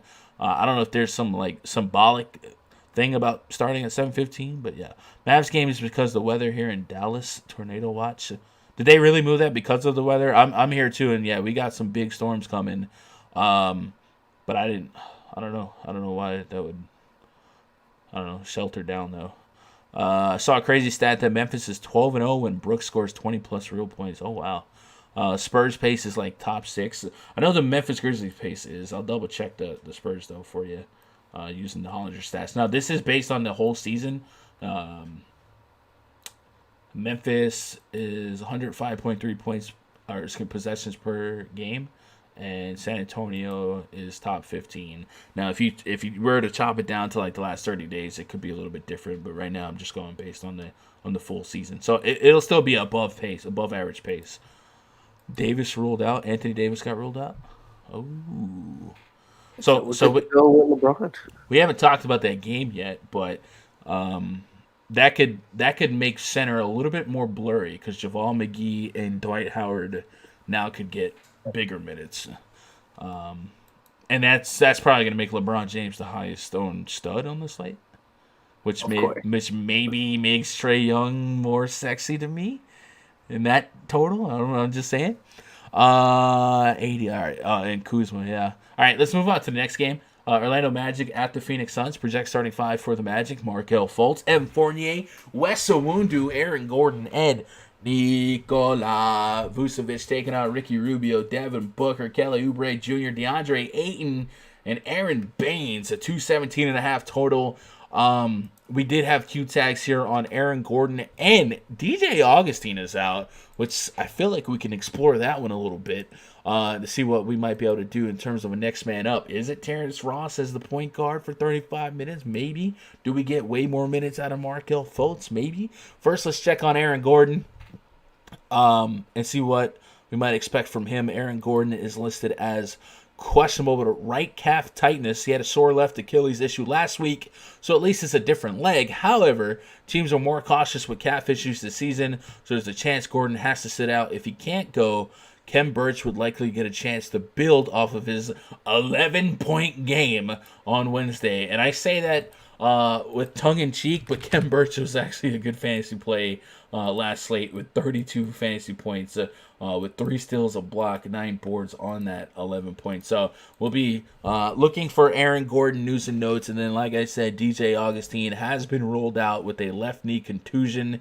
Now, if we look at that guard rotation, that guard roster, Markelle Fultz, Evan Fournier, Terrence Ross, and I guess Melvin Frazier would be an option for them. I don't know that he would immediately get thrown into a bunch of minutes. He had 7 minutes against the Wizards last slate.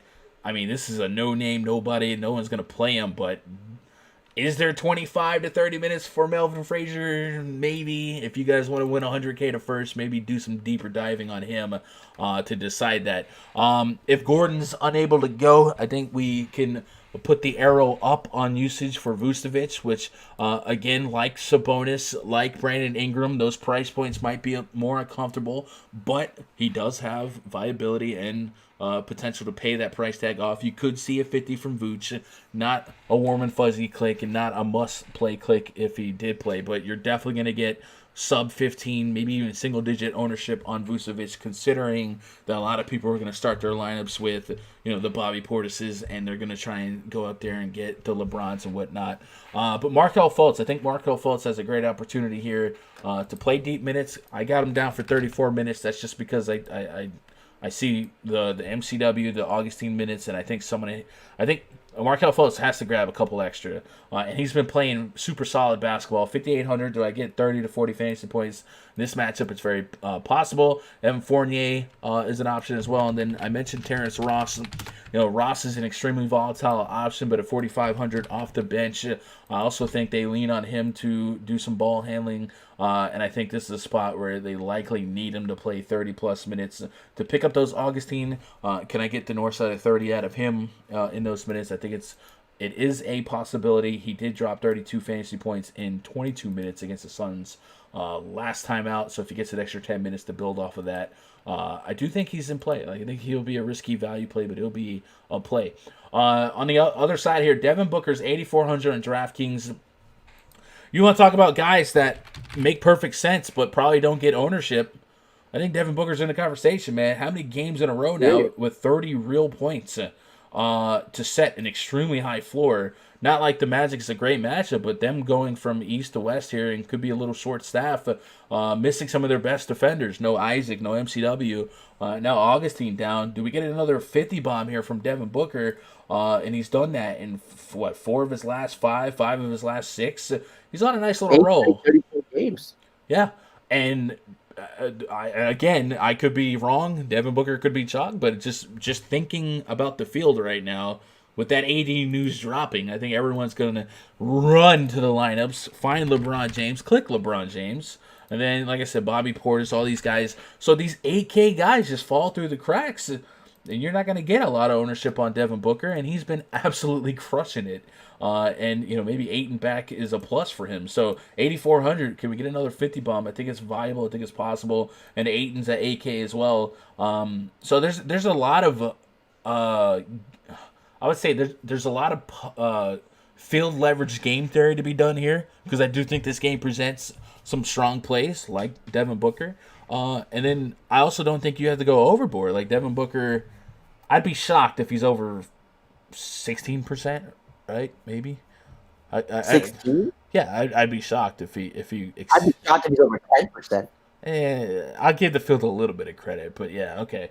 Anyway, what are you doing here? Like, I think Markelle Fultz is definitely a guy I'm going to have a good amount of, just because with no DJ Augustine, no Michael Carter-Williams. Maybe he sees an increase in minutes. Maybe he sees 35 minutes instead of his usual kind of 30, 31 minutes. So those extra 4 or 5 minutes can definitely add to his fantasy output. Maybe get you 40 DraftKings points. Wouldn't be shocked. So give me some Markelle Fultz at 5'8". Evan Fournier, 6'1". I could see him having a big game, maybe at 35, 36, pushing 40 fantasy points here. Again, with no backup point guard, maybe Evan Fournier has a little bit more run and play some point guard when Markelle Fultz sits. So some assist upside there. So give me some of him. I think Vooch definitely gets looked over here.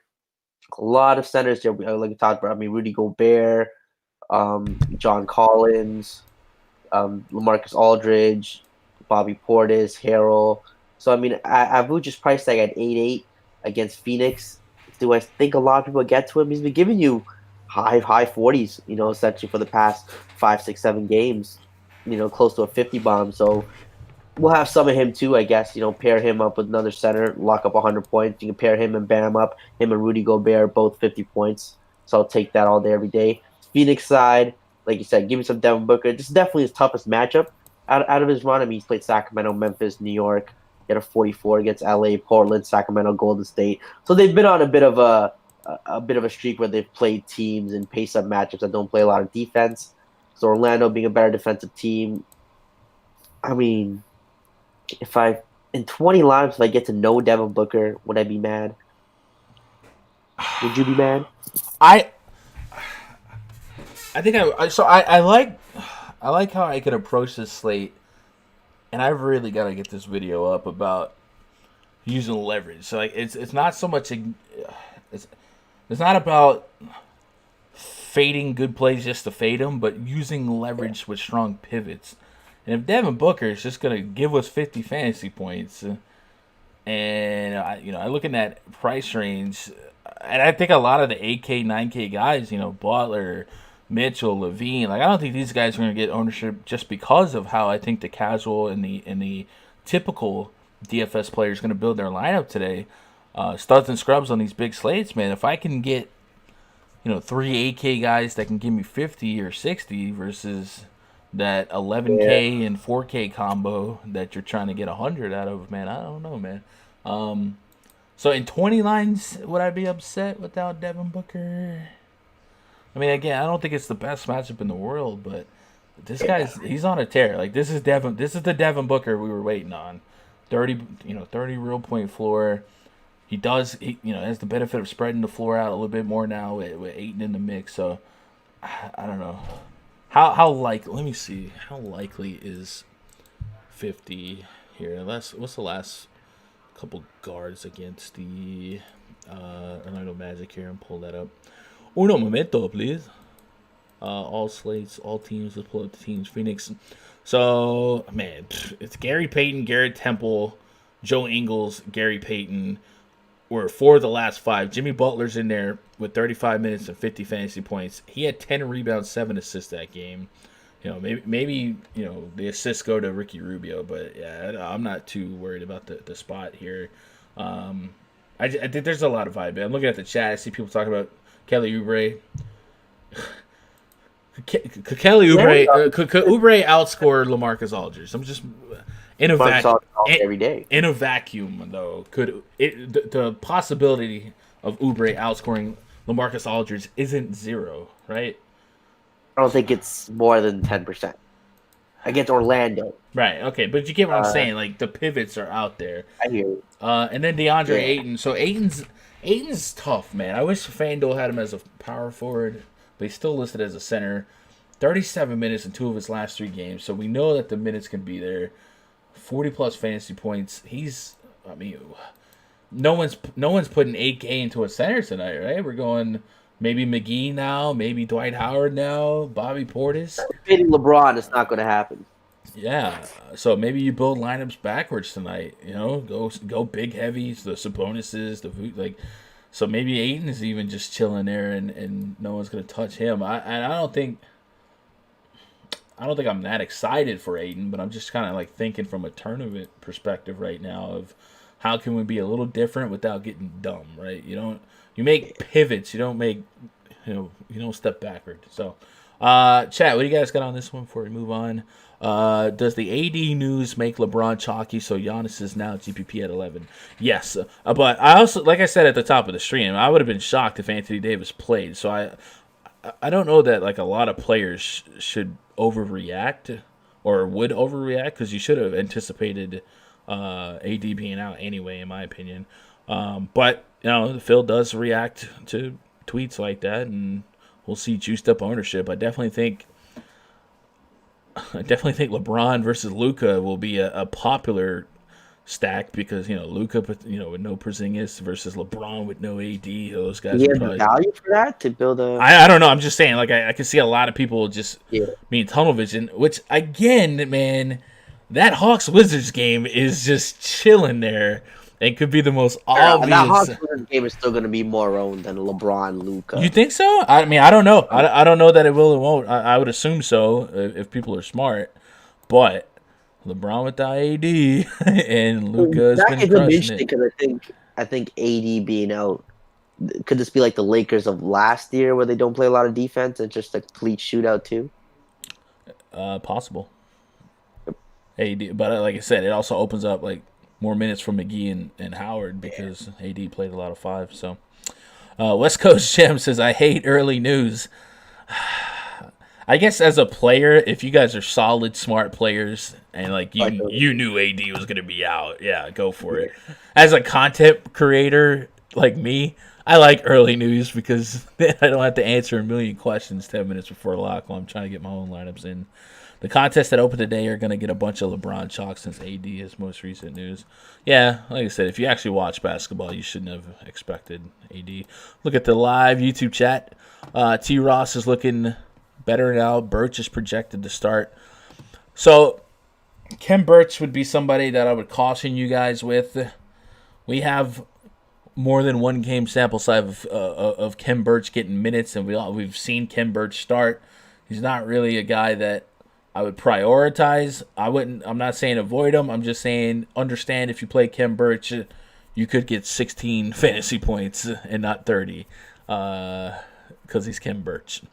Dan Kephart, what's up, Dan? Orlando defense not the same if Gordon and Isaac are both out. I agree with that. And like I said, MCW is a bigger hit than people realize as well. Chris Gray, actually over the last 3 games, their defensive efficiency has been the best versus starters. The Orlando, yeah, Orlando faced some trash offenses, right? Wizards without Beal. Let's move on to the next game real quick. Charlotte Hornets at the Utah Jazz. Project starting 5 for the Hornets. Devontae Graham, Terry Rozier, Miles Bridges, PJ Washington, Bismack Biyombo, the Big Mac Bimbo. Up against Donovan Mitchell, Joe Ingles, Royce O'Neal, Bojan Bogdanovic, Rudy Gobert. 209 is our total and a 12-point spread. Favor the home team, Utah Jazz. FanDuel.com has decided that the GOAT, Devontae Graham, should be $6,800 today. Ooh, my. Oh, my. When Terry Rozier has been outplaying him for the past 5 games, yeah, it's understandable. Yeah. Shut up. You don't say that. He has, though. I mean, he has. Whatever, bro. Out. Whatever, bro. Anyway, so matchup-wise, you're not in love with the Utah Jazz matchup. Utah is one of the best 3-point defending team, which is what Devontae Graham does. But the price in minutes, at least on FanDuel, makes me curious, right? Like, 39 minutes of Devontae Graham, 40 minutes of Terry Rozier. These are realistic ranges of outcomes. And is the minutes enough at under 7K for me to consider it? The answer is yes. But again, no warm and fuzzies there. We could just be struggling for them to hit value. Utah Jazz side here, they're double-digit favorites. There's been a couple games where they're not closing or showing up for what the spreads say. So I'm curious to see if that spread goes up or down between now and that game. The obvious plays that you would consider front end, Donovan Mitchell. Mitchell's at 8,200. That's right there with Devin Booker, right there with Jimmy Butler. So you kind of get into that category of guys that could drop 50. I think he's probably the less likely than Devin Booker and Jimmy Butler to drop 50. I think that's fair. But Joe Ingles, 5,600, man. You give me a shot at 30 fantasy points pretty much anytime he touches the court. I'll take a shot on him. Only 22 against the Knicks. Lopsided game, blowout. And then, you've seen that in that game log, 39, 32, 36, 42. There's very real potential that he could be a solid later slate opportunity to get you 30 fantasy points on FanDuel and DraftKings. Exact same price. The front court, the Charlotte Hornets have been one of the most generous teams to opposing front courts for a fantasy perspective, the 3rd most fantasy points per game to opposing power forwards this season, and the most fantasy points per game to opposing centers. Rudy Gobert, you want to build a lineup backwards. Now, I don't think Rudy Gobert is going to be low owned like these other guys we talked about. I don't think he's going to be chalk, but I don't think he's going to be low owned. People will see that he's in the top matchup. 8,400 for him on FanDuel, where the center position is super shallow as it is. He's the 2nd most expensive guy on FanDuel. There's no 10K Drummonds or Cats or anything like that, or Embiid, you know what I'm saying? So Gobert is probably one of the first names people have to research and click on, and they're going to see the matchup. So I don't think he'll be chalk or anything like that, but I don't think he'll be contrarian. So the matchup, though, is great. And what do we want? What do we need from this slate from Rudy Gobert? I think the range of outcomes for him to get 50 are there, but I don't see how he walks away with less than 40 fantasy points unless this game's completely done. But even then, 26 minutes of a blowout, 5 shot attempts against the Knicks. He dropped 47 fantasy points, and we know that the Charlotte Hornets are pretty undersized, so there's some block potential there, and there's going to be all the rebounds he can handle here. Could we get a 20-20? Maybe not, but an 18-15? A 15-15, yeah. Couple blocks, and yeah. So Gobert is definitely a guy that I'll have in my pocket here. I got to choose between a tier 3, tier 2. I don't think the way salary's working tonight, I could tier 1 them. But man, if you guys came at me with a ton of Rudy Gobert, it makes perfect sense, and he should thrive. And I do think it's very viable to build your lineup backwards today. And what I mean by that, I think a lot of people are going to pay up for the guard spot, and that includes LeBron James, Luka, Trey, and just kind of use some of the more value options at the center spot. And there's, like I said, I could put Gobert, I could put Sabonis, Adebayo's in the top matchup. Like there's viability in building backwards, and that'll make you really different from the crowd, especially in like a single entry. So I like Gobert quite a bit. And then Bojan's really interesting as well at 6,300. Can I get the north side of 30 fantasy points here? And could I get 40 fantasy points? The matchup's pure. We've seen 30 plus from him in his last 2 games. Maybe doesn't break the slate at his price or anything like that, but it's still a plus matchup. So if I'm writing in pencil, taking notes, Gobert, Bojan, Ingles. I like the thought of Mitchell, but if we're being honest with ourselves, can I get to Mitchell over Booker? I don't think I do. But I think you could. I don't think I do. And then on the Hornets side, I probably don't play any Hornet on DraftKings. What does Terry Rozier have to do for you to play him? He's literally been in the winning line the past 4 days. No, he hasn't. The winning lineup in the past 4 days. Yep. No. You get bailed out in overtime. Congrats. Shit's 37% on 20. Congrats. I mean, hey, he took 24 shots. I like to see that. I mean, keep playing Terry Rozier. If you've been playing him, play him. I'm not. Like at 6,900, if he 40, 46, all right, cool. Yeah, he was a strong play. I don't know. But I'm not gonna forget that 20s and 30s is likely. Yeah, I hear that. No, but I hear you. For what it's worth, he did drop 42 against Utah last time. LOL, smiley face. Yeah, I'm probably. It's just a bias thing, I guess. I don't know. So how much Terry Rozier are you gonna have, Mr. Rozier manager? Rozier today at probably 20%. Okay, could you talk about like this? Bad. Check 1, 2. 20%. Okay, there we go. Human beings use microphones like that. Maybe 25%, probably 5 lines out of 20.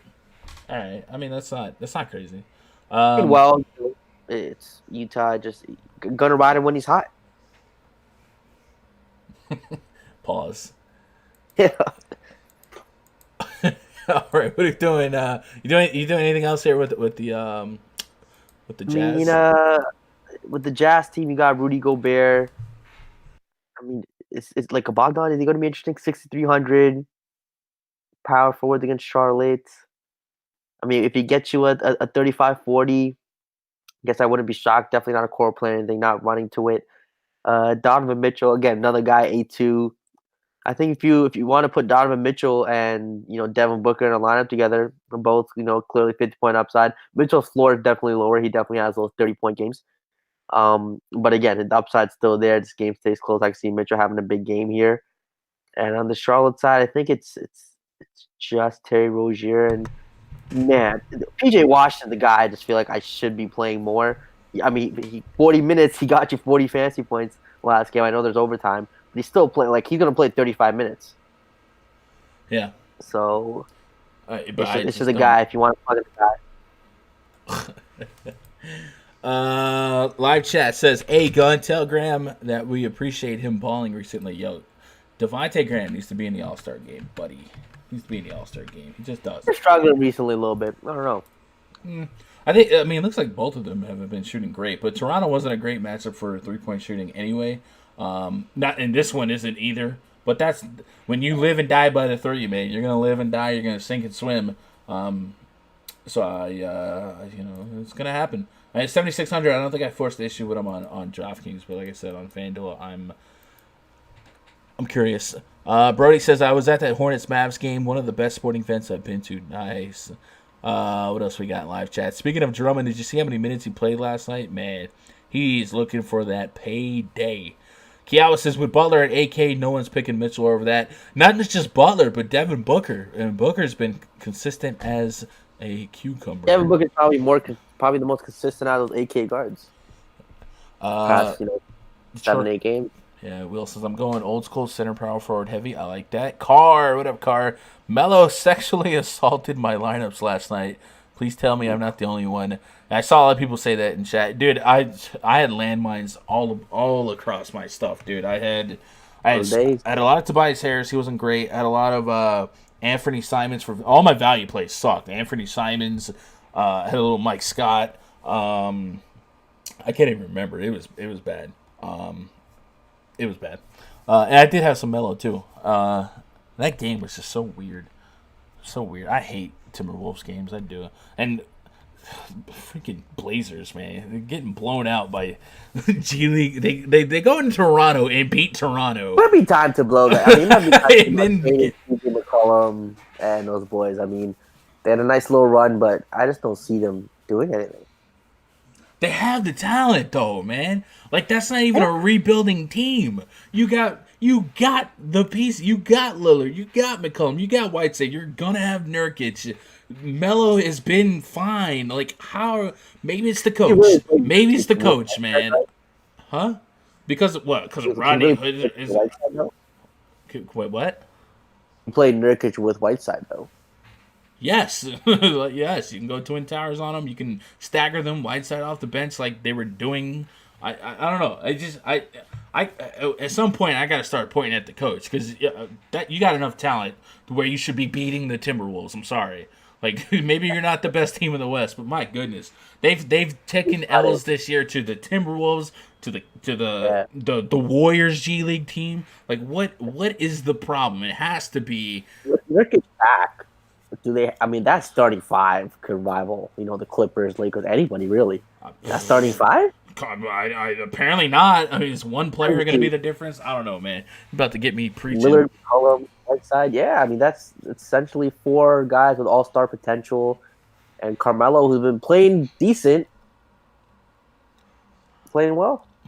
Eid Zeke says, I love Devontae, but his shooting percentage on the year is atrocious. I mean, that's just you live and die by the three, man. He's in a bit of a sophomore slump. Nothing to be worried about. Sophomore slump. He's about to win MIP. Sophomore slump. Shut up. I think Marvin Williams is back. Can we still play Bridges? So Bridges is not somebody on my short list. I honestly probably don't have any Hornets on my DraftKings player pool, and then I would have maybe very sparing shots on Graham on Rozier on my FanDuel player pool. If Bridges popped off, man, Bridges popped off.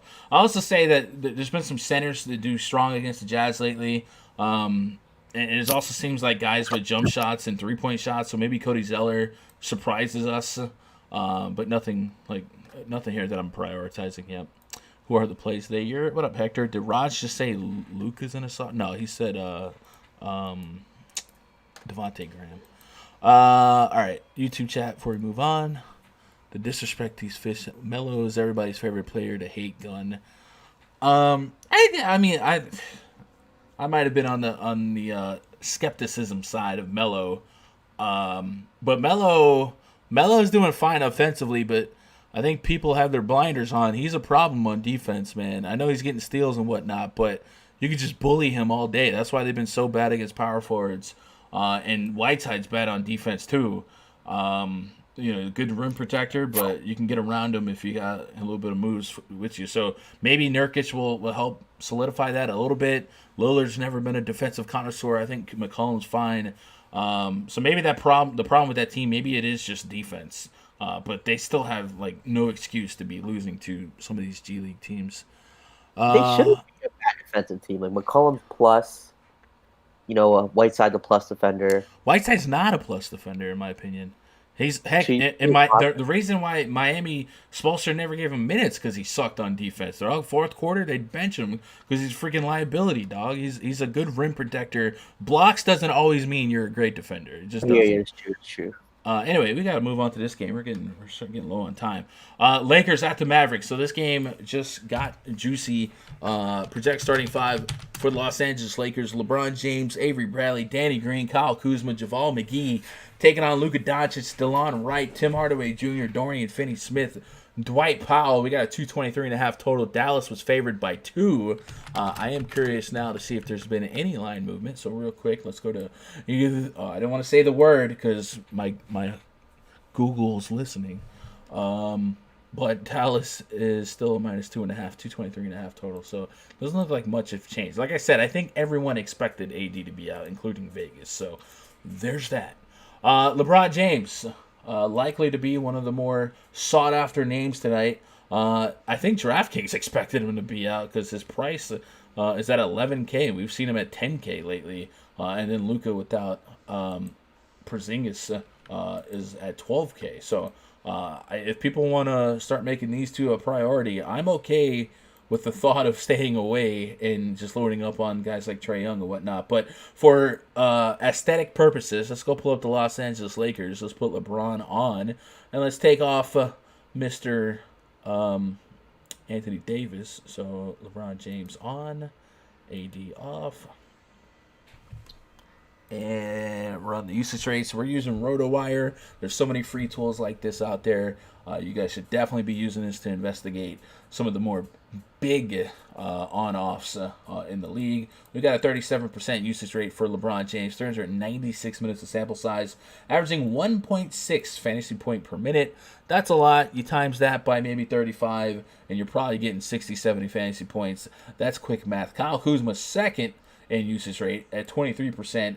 But just 0.7 fantasy point per minute. So that's not a pace that I'm in love with, but it's still fine. And then, of course, it's only fair to go run this same on-off for Luka without Porzingis. So let's go put on Luka Doncic.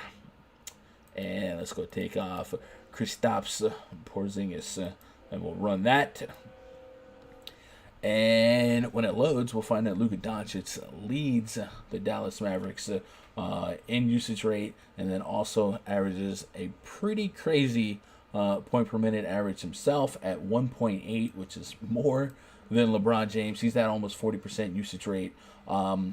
The last game for Luka Doncic, he had a frustrating second half there against Denver, man. And for the second time this season, he went full Cam Newton on the post-game press conference, man. He just, didn't show up. He left. But triple-double potentials here, 12.6K, realistically speaking, on this slate. 12.6K probably is going to need 70, 80. I'd probably say 80, right, to get there. Because there's so much competition, and he's going to handicap your lineup at 12.6 to where you're going to need not only him to come through, but at least one, maybe two really strong value plays to kind of make up the difference. Because if you get 80 from him and 10 from a value play, you kind of just neutralizing yourself there. But both these guys probably going to be pretty sought after. I think a lot of people will try and see how they get lineups with one or the other or both. I don't think it's going to be very viable to fit in both. Leaves you with 4,400. I mean, maybe. Everyone else in this game, other than LeBron and Luka, are actually pretty cheap. So you could probably game stack this game and maybe get a little bit more surprising results than you might anticipate. But this season, without Anthony Davis, who's been playing a lot of minutes, you can look at maybe Javal McGee, DKP by Game Log. That big Anthony Davis last 10 games.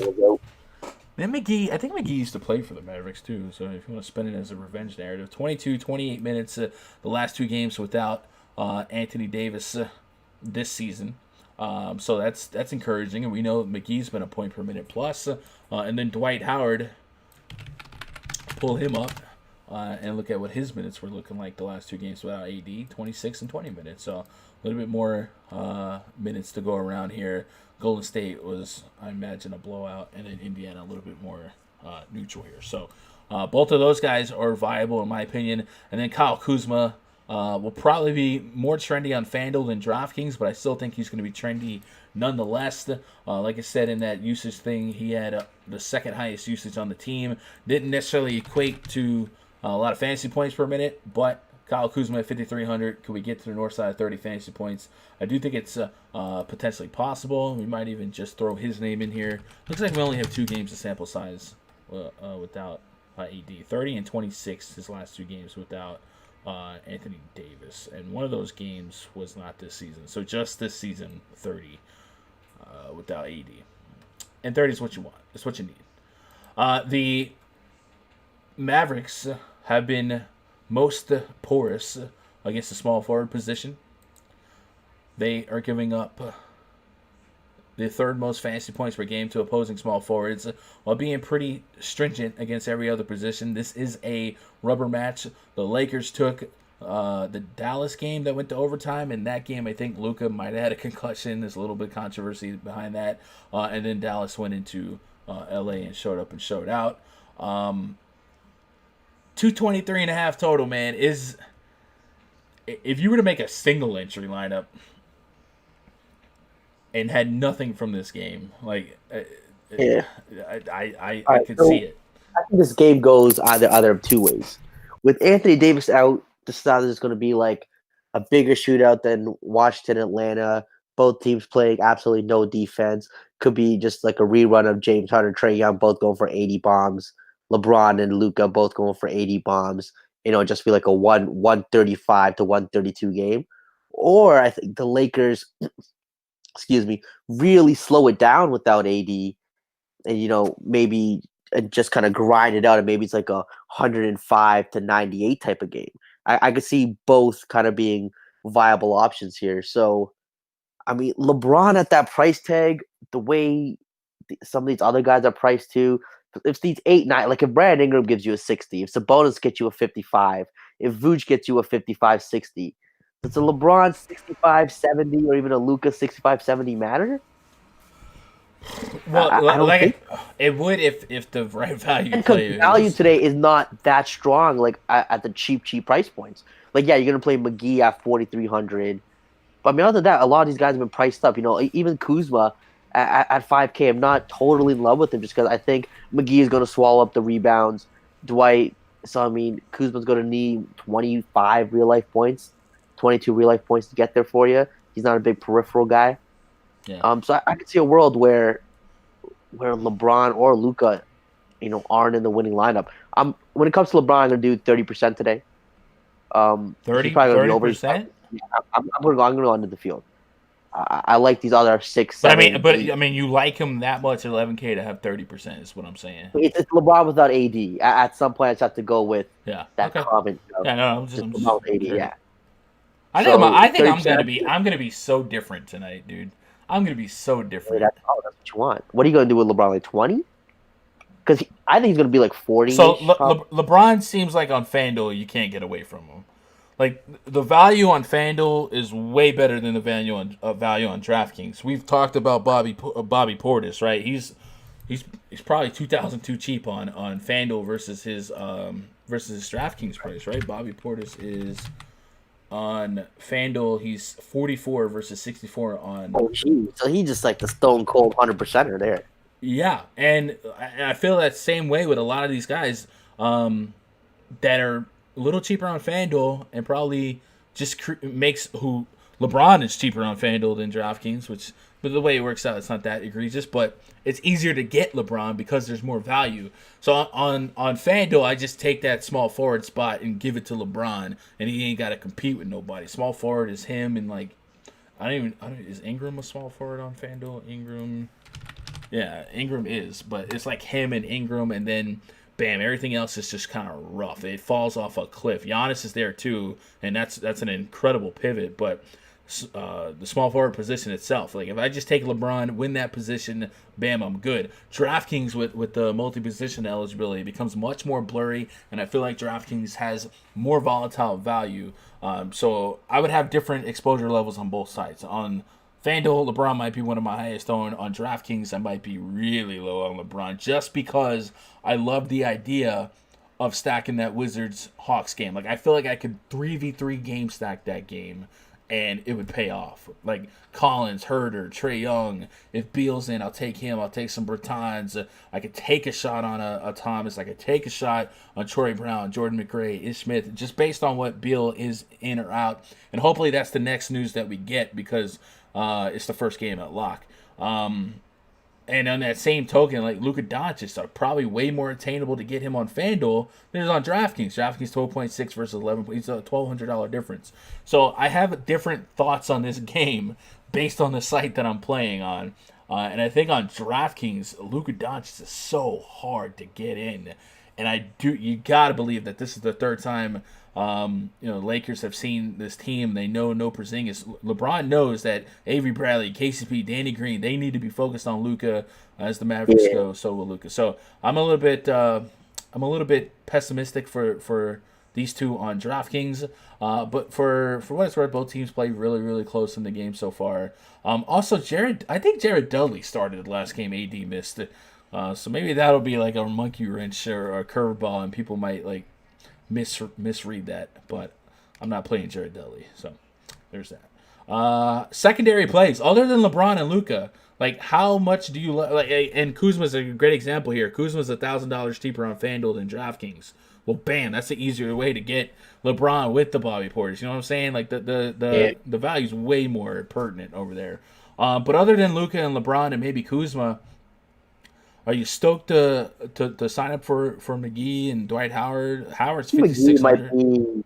McGee might be a core value play on DraftKings at 4,300. I don't know if there's any guys in the 4K price range who are better than McGee. Yeah. With no Anthony Davis, could he see some minutes? And we've seen, McGee have some big games, so he could be a core, maybe a top 2, top 3 kind of value play today. Okay, you just went like weird. Yeah. So any other Mavericks though? Luka. Surprisingly, DeLon Wright's getting ownership. He's at 22% expected ownership. I don't know why. Mm-hmm. Am I missing something? No, I think all of the Mavericks guards just kind of like rotate. Like if this game does play close, I think we've seen JJ Barea like kind of be a leader to come in and kind of pick him off the ground. DeLon Wright's averaging 31 fantasy points in 3 games against the Lakers with Porzingis playing all 3. Mm-hmm. That's what you want. So yeah, surprising. It's weird. Okay, so I guess they're like the Spurs to me, man. If it's not Luka, then Jesus, it could be Seth, it could be DeLon Wright, it could be Hardaway. Like there's such a Ferris wheel of guys doing well there. So I'm gonna probably lower my variance of my player pool by just like staying back. I'm so pessimistic about this spot, man. But it is. I'm gonna be so like hypocritical when my FanDuel lineup has Luka and LeBron, just because it's so easy to get them. Anyway, chats, what do you guys got on this one before we move on? Sean says, I think if you're going McGee, you might as well go Portis, more upside. Maybe JaVale McGee has literally dropped 70 fantasy points before. McGee splitting minutes with Dwight. Yep. Bielisa is now questionable. Okay, DFS, Mavs, Dorian Finney-Smith. Maybe Lindor got 17 million. Oh man, yo, Lindor and Mookie Betts were both like on the trade market. Now they got paid. Lindor only got a 1-year deal. I mean, they could trade that Lindor contract. I'm pretty sure. Oh yeah, they're probably gonna run him out. They're probably go through half the season if they're in contention for the division. They'll keep him and then they could sell him and run him out halfway through. So that's smart. It makes sense. What do we got in the YouTube chat before we get on to the main event? What about Tony Bradley versus Charlotte for value? Man, I meant to mention that, but I kind of like forgot. Tony Bradley, big time tournament play here, 3,100, especially with some of these other options. But if you thought the game blew out and Charlotte being the matchup that it is, could Tony Bradley sneak into a 25 fantasy point game? I don't think it's a crazy thing, but I think I'd have to get to 150 lineups before I started throwing Bradley in the mix. I'm got to make a run. All right, Ernesto, appreciate you tuning in. Prince Clark, this place gets W's.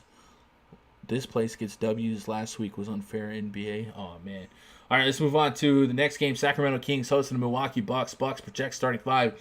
Eric Bledsoe, Wesley Matthews, Chris Middleton, Giannis Antetokounmpo, Brook Lopez taking on De'Aaron Fox, Buddy Hield, Harrison Barnes, Nemanja Bjelica, and Harry Giles. We got 224 total. The Bucks only favored by 8.5. That's significant because the Bucks are often a double-digit point favorite, and when they are, Giannis Antetokounmpo doesn't tend to get 30-plus minutes. Now, we're going to talk about some game theory and pivoting from Luka and LeBron to Giannis Antetokounmpo, who certainly has the potential to match and beat them. And I think when we're talking about ownership tonight, we should anticipate Giannis being lower owned than LeBron and or Luka.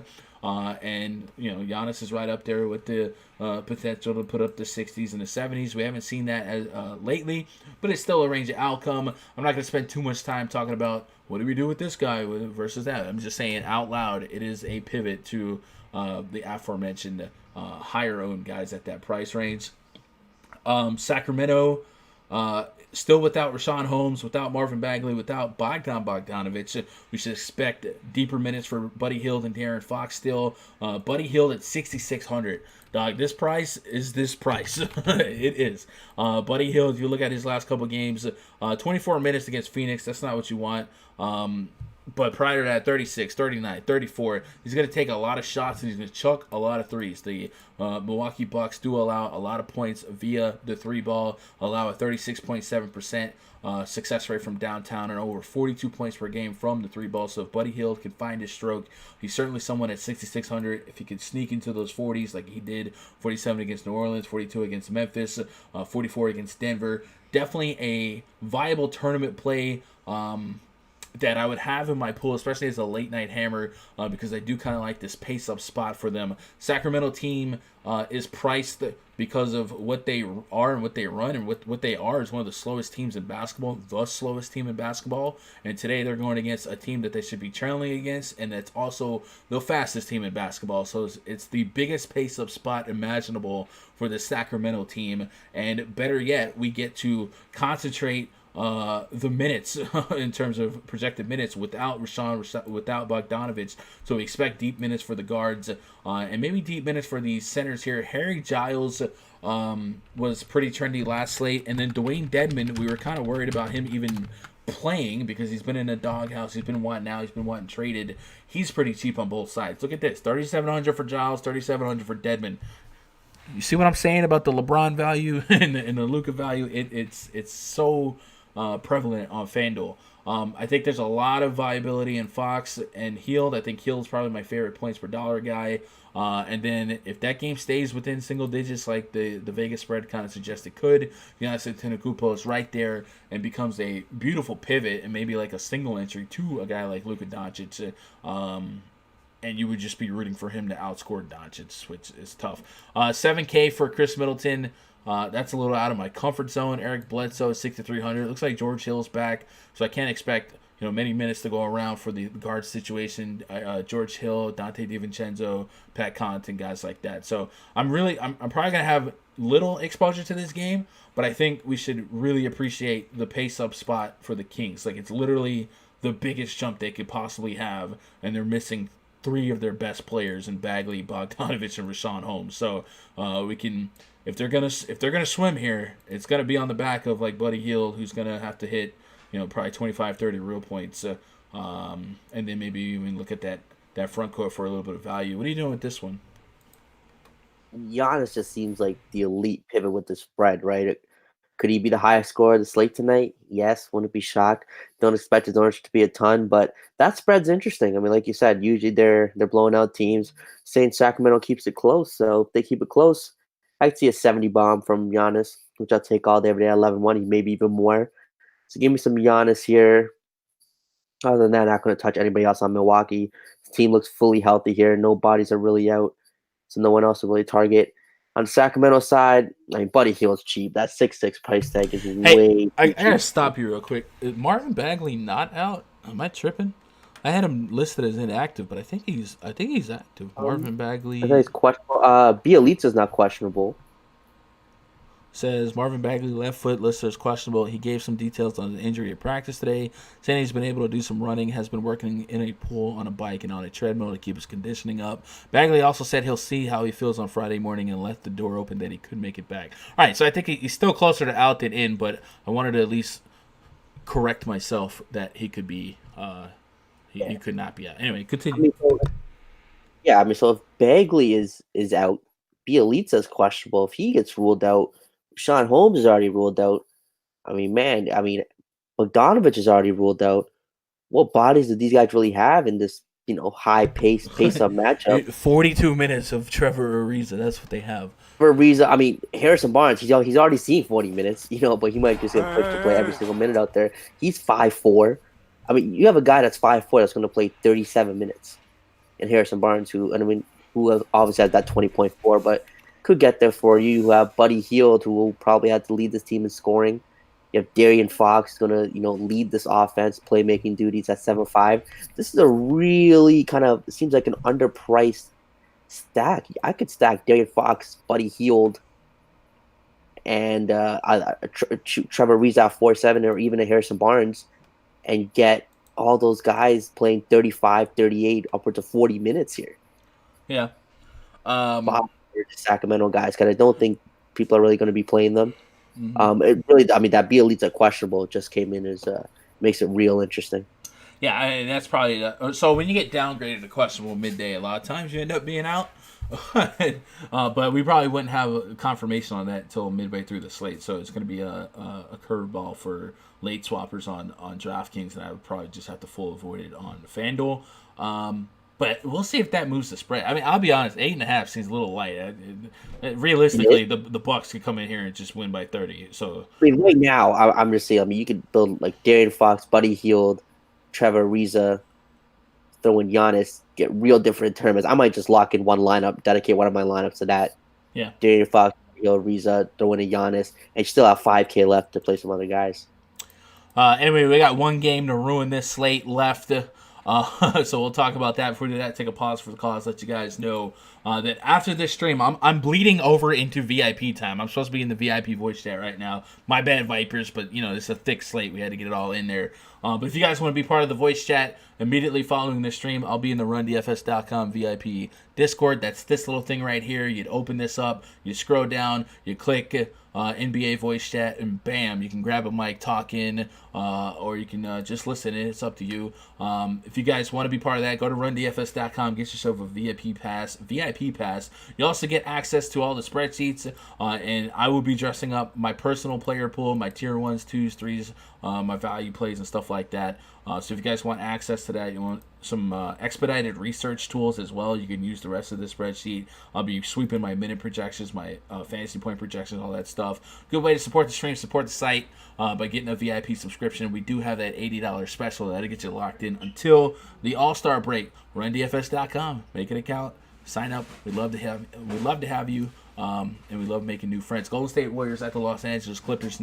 Main event tonight, 10:30 p.m. Tip-off time. Project starting 5 for the Warriors. Kai Bowman, Damian Lee, Glenn Robinson III, Draymond Green, Willie Cauley-Stein taking on Patrick Beverly, Landry Shamet, Kawhi Leonard, Mo. How could you be so heartless? Ivica Zubac. Paul George is out. Bro, Paul George is out. And Kawhi Leonard is 9,900. So probably not going to play him? I mean, probably not. They're still 15-point favorites here. Yeah. But it's just incredible that could Kawhi Leonard be under 12% tonight? You know what I'm saying? At 10K. So. Yeah. And it just becomes another really, really strong tournament play because there's absolutely a range of outcomes where Kawhi Leonard has 55 fantasy points tonight, right? So he's a little bit intriguing to me. If we pull up the on-off court tool and we go to Los Angeles Clippers and we put Kawhi on, we take Paul George off, I'm sure we're going to find some really fun numbers to play with. Kawhi Leonard on, Paul George off. I'm trying to make this as fast as possible, chat. My bad. Paul George, there we go. Boom, boom, run that. While we're talking about that, guys like Montrezl Harrell, guys like Lou Williams also are supplementary secondary plays that I like a lot. Montrezl Harrell by default becomes really fun because this game could blow out and you'll see a lot of run there. Kawhi Leonard leads the team in usage, 36.5% without Paul George, averaging 1.6 fantasy point per minute on both FanDuel and DraftKings. Man, you put that on a 33-minute projection and you're flirting with 50 real fast. There's nobody here on the Warriors to kind of slow him down. So Kawhi Leonard, much like the Devin Bookers of the world, could be another 50-plus fantasy points just chilling there at sub 15% ownership. If LeBron was not on this, if that game was not on this slate, I mean, you take 2 games off this slate, and people heard Kawhi without Paul George versus the Warriors. Kawhi's chalk, but he's not. So it makes me really, really interested. Warriors are annoying. Alec Burks off the bench has been the main guy I target. I think on this slate, I'm gonna hope I can get away without any Warriors on my lineups tonight. If you projected them to surprise the world and keep this game somewhat close, maybe Draymond had something to do with it. Alec Burks had something to do with it. Damian Lee had something to do with it. But I'm going to do my best not to have Warriors in my lineups tonight. And on the Clippers side, it's Kawhi, it's Lou Williams, and it's Montrezl Harrell. For me, Lou Williams is 7,400 on DraftKings, 62 on FanDuel. So it becomes way more viable for me on FanDuel. DraftKings is 7,400. Man, I love Lou more than anyone. I don't think I'm getting there tonight. I really need 45 plus at that point. But Montrezl Harrell on a slate that seems a little shallow for the center position on both sides, he legitimately could have 40-plus fantasy points, and he's under 7K. So he would be in the pool as a potential late-night hammer for me. Your thoughts as fast as possible so we can wrap it up. I think Zubac might be a bit of an interesting value play. 4,200, no Paul George. Sees the uptick in points per minute. It's at 1.12. So, I mean, if he sees 20 minutes here, maybe getting some blowout run, I could see him putting up a 30, 35 spot. Don't hate that. Montrezl Harrell, that's a guy who I think get it done in 28 minutes. If he gets you a 40 at 6'7", I think earlier in the pod we talked about him versus Bobby Portis. And both those guys have 40, 45-point upside at that 6'3", 6'7" price tag. So you want to roll both those guys together. I'm with it. Kawhi Leonard is just tough at that price tag to get to him. I think they blow him out. He can get you a 60, which could end up in the winning lineup, a late night hammer. So I think all these guys are in play. He's got to figure out if the price is fit. And Golden State just not going to touch anybody. Yeah, it's pretty self-explanatory. That is our big slate. Hopefully we've kind of helped you navigate through the yays and nays of the world. I'm going to get into the RunDFS.com VIP Discord and get ready to chop up some more. Tomorrow night, there's 2, 4, 6, 7 games. There's 6 games on the main slate. I don't know.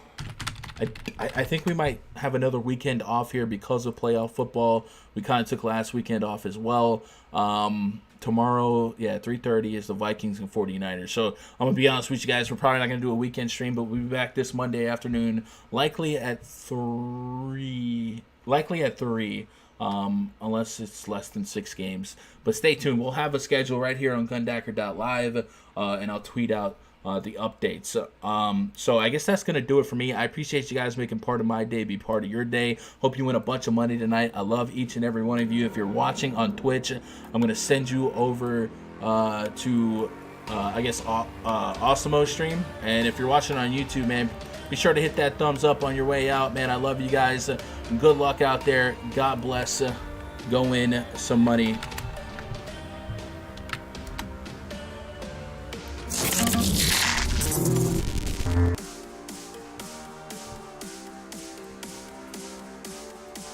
Um, 28.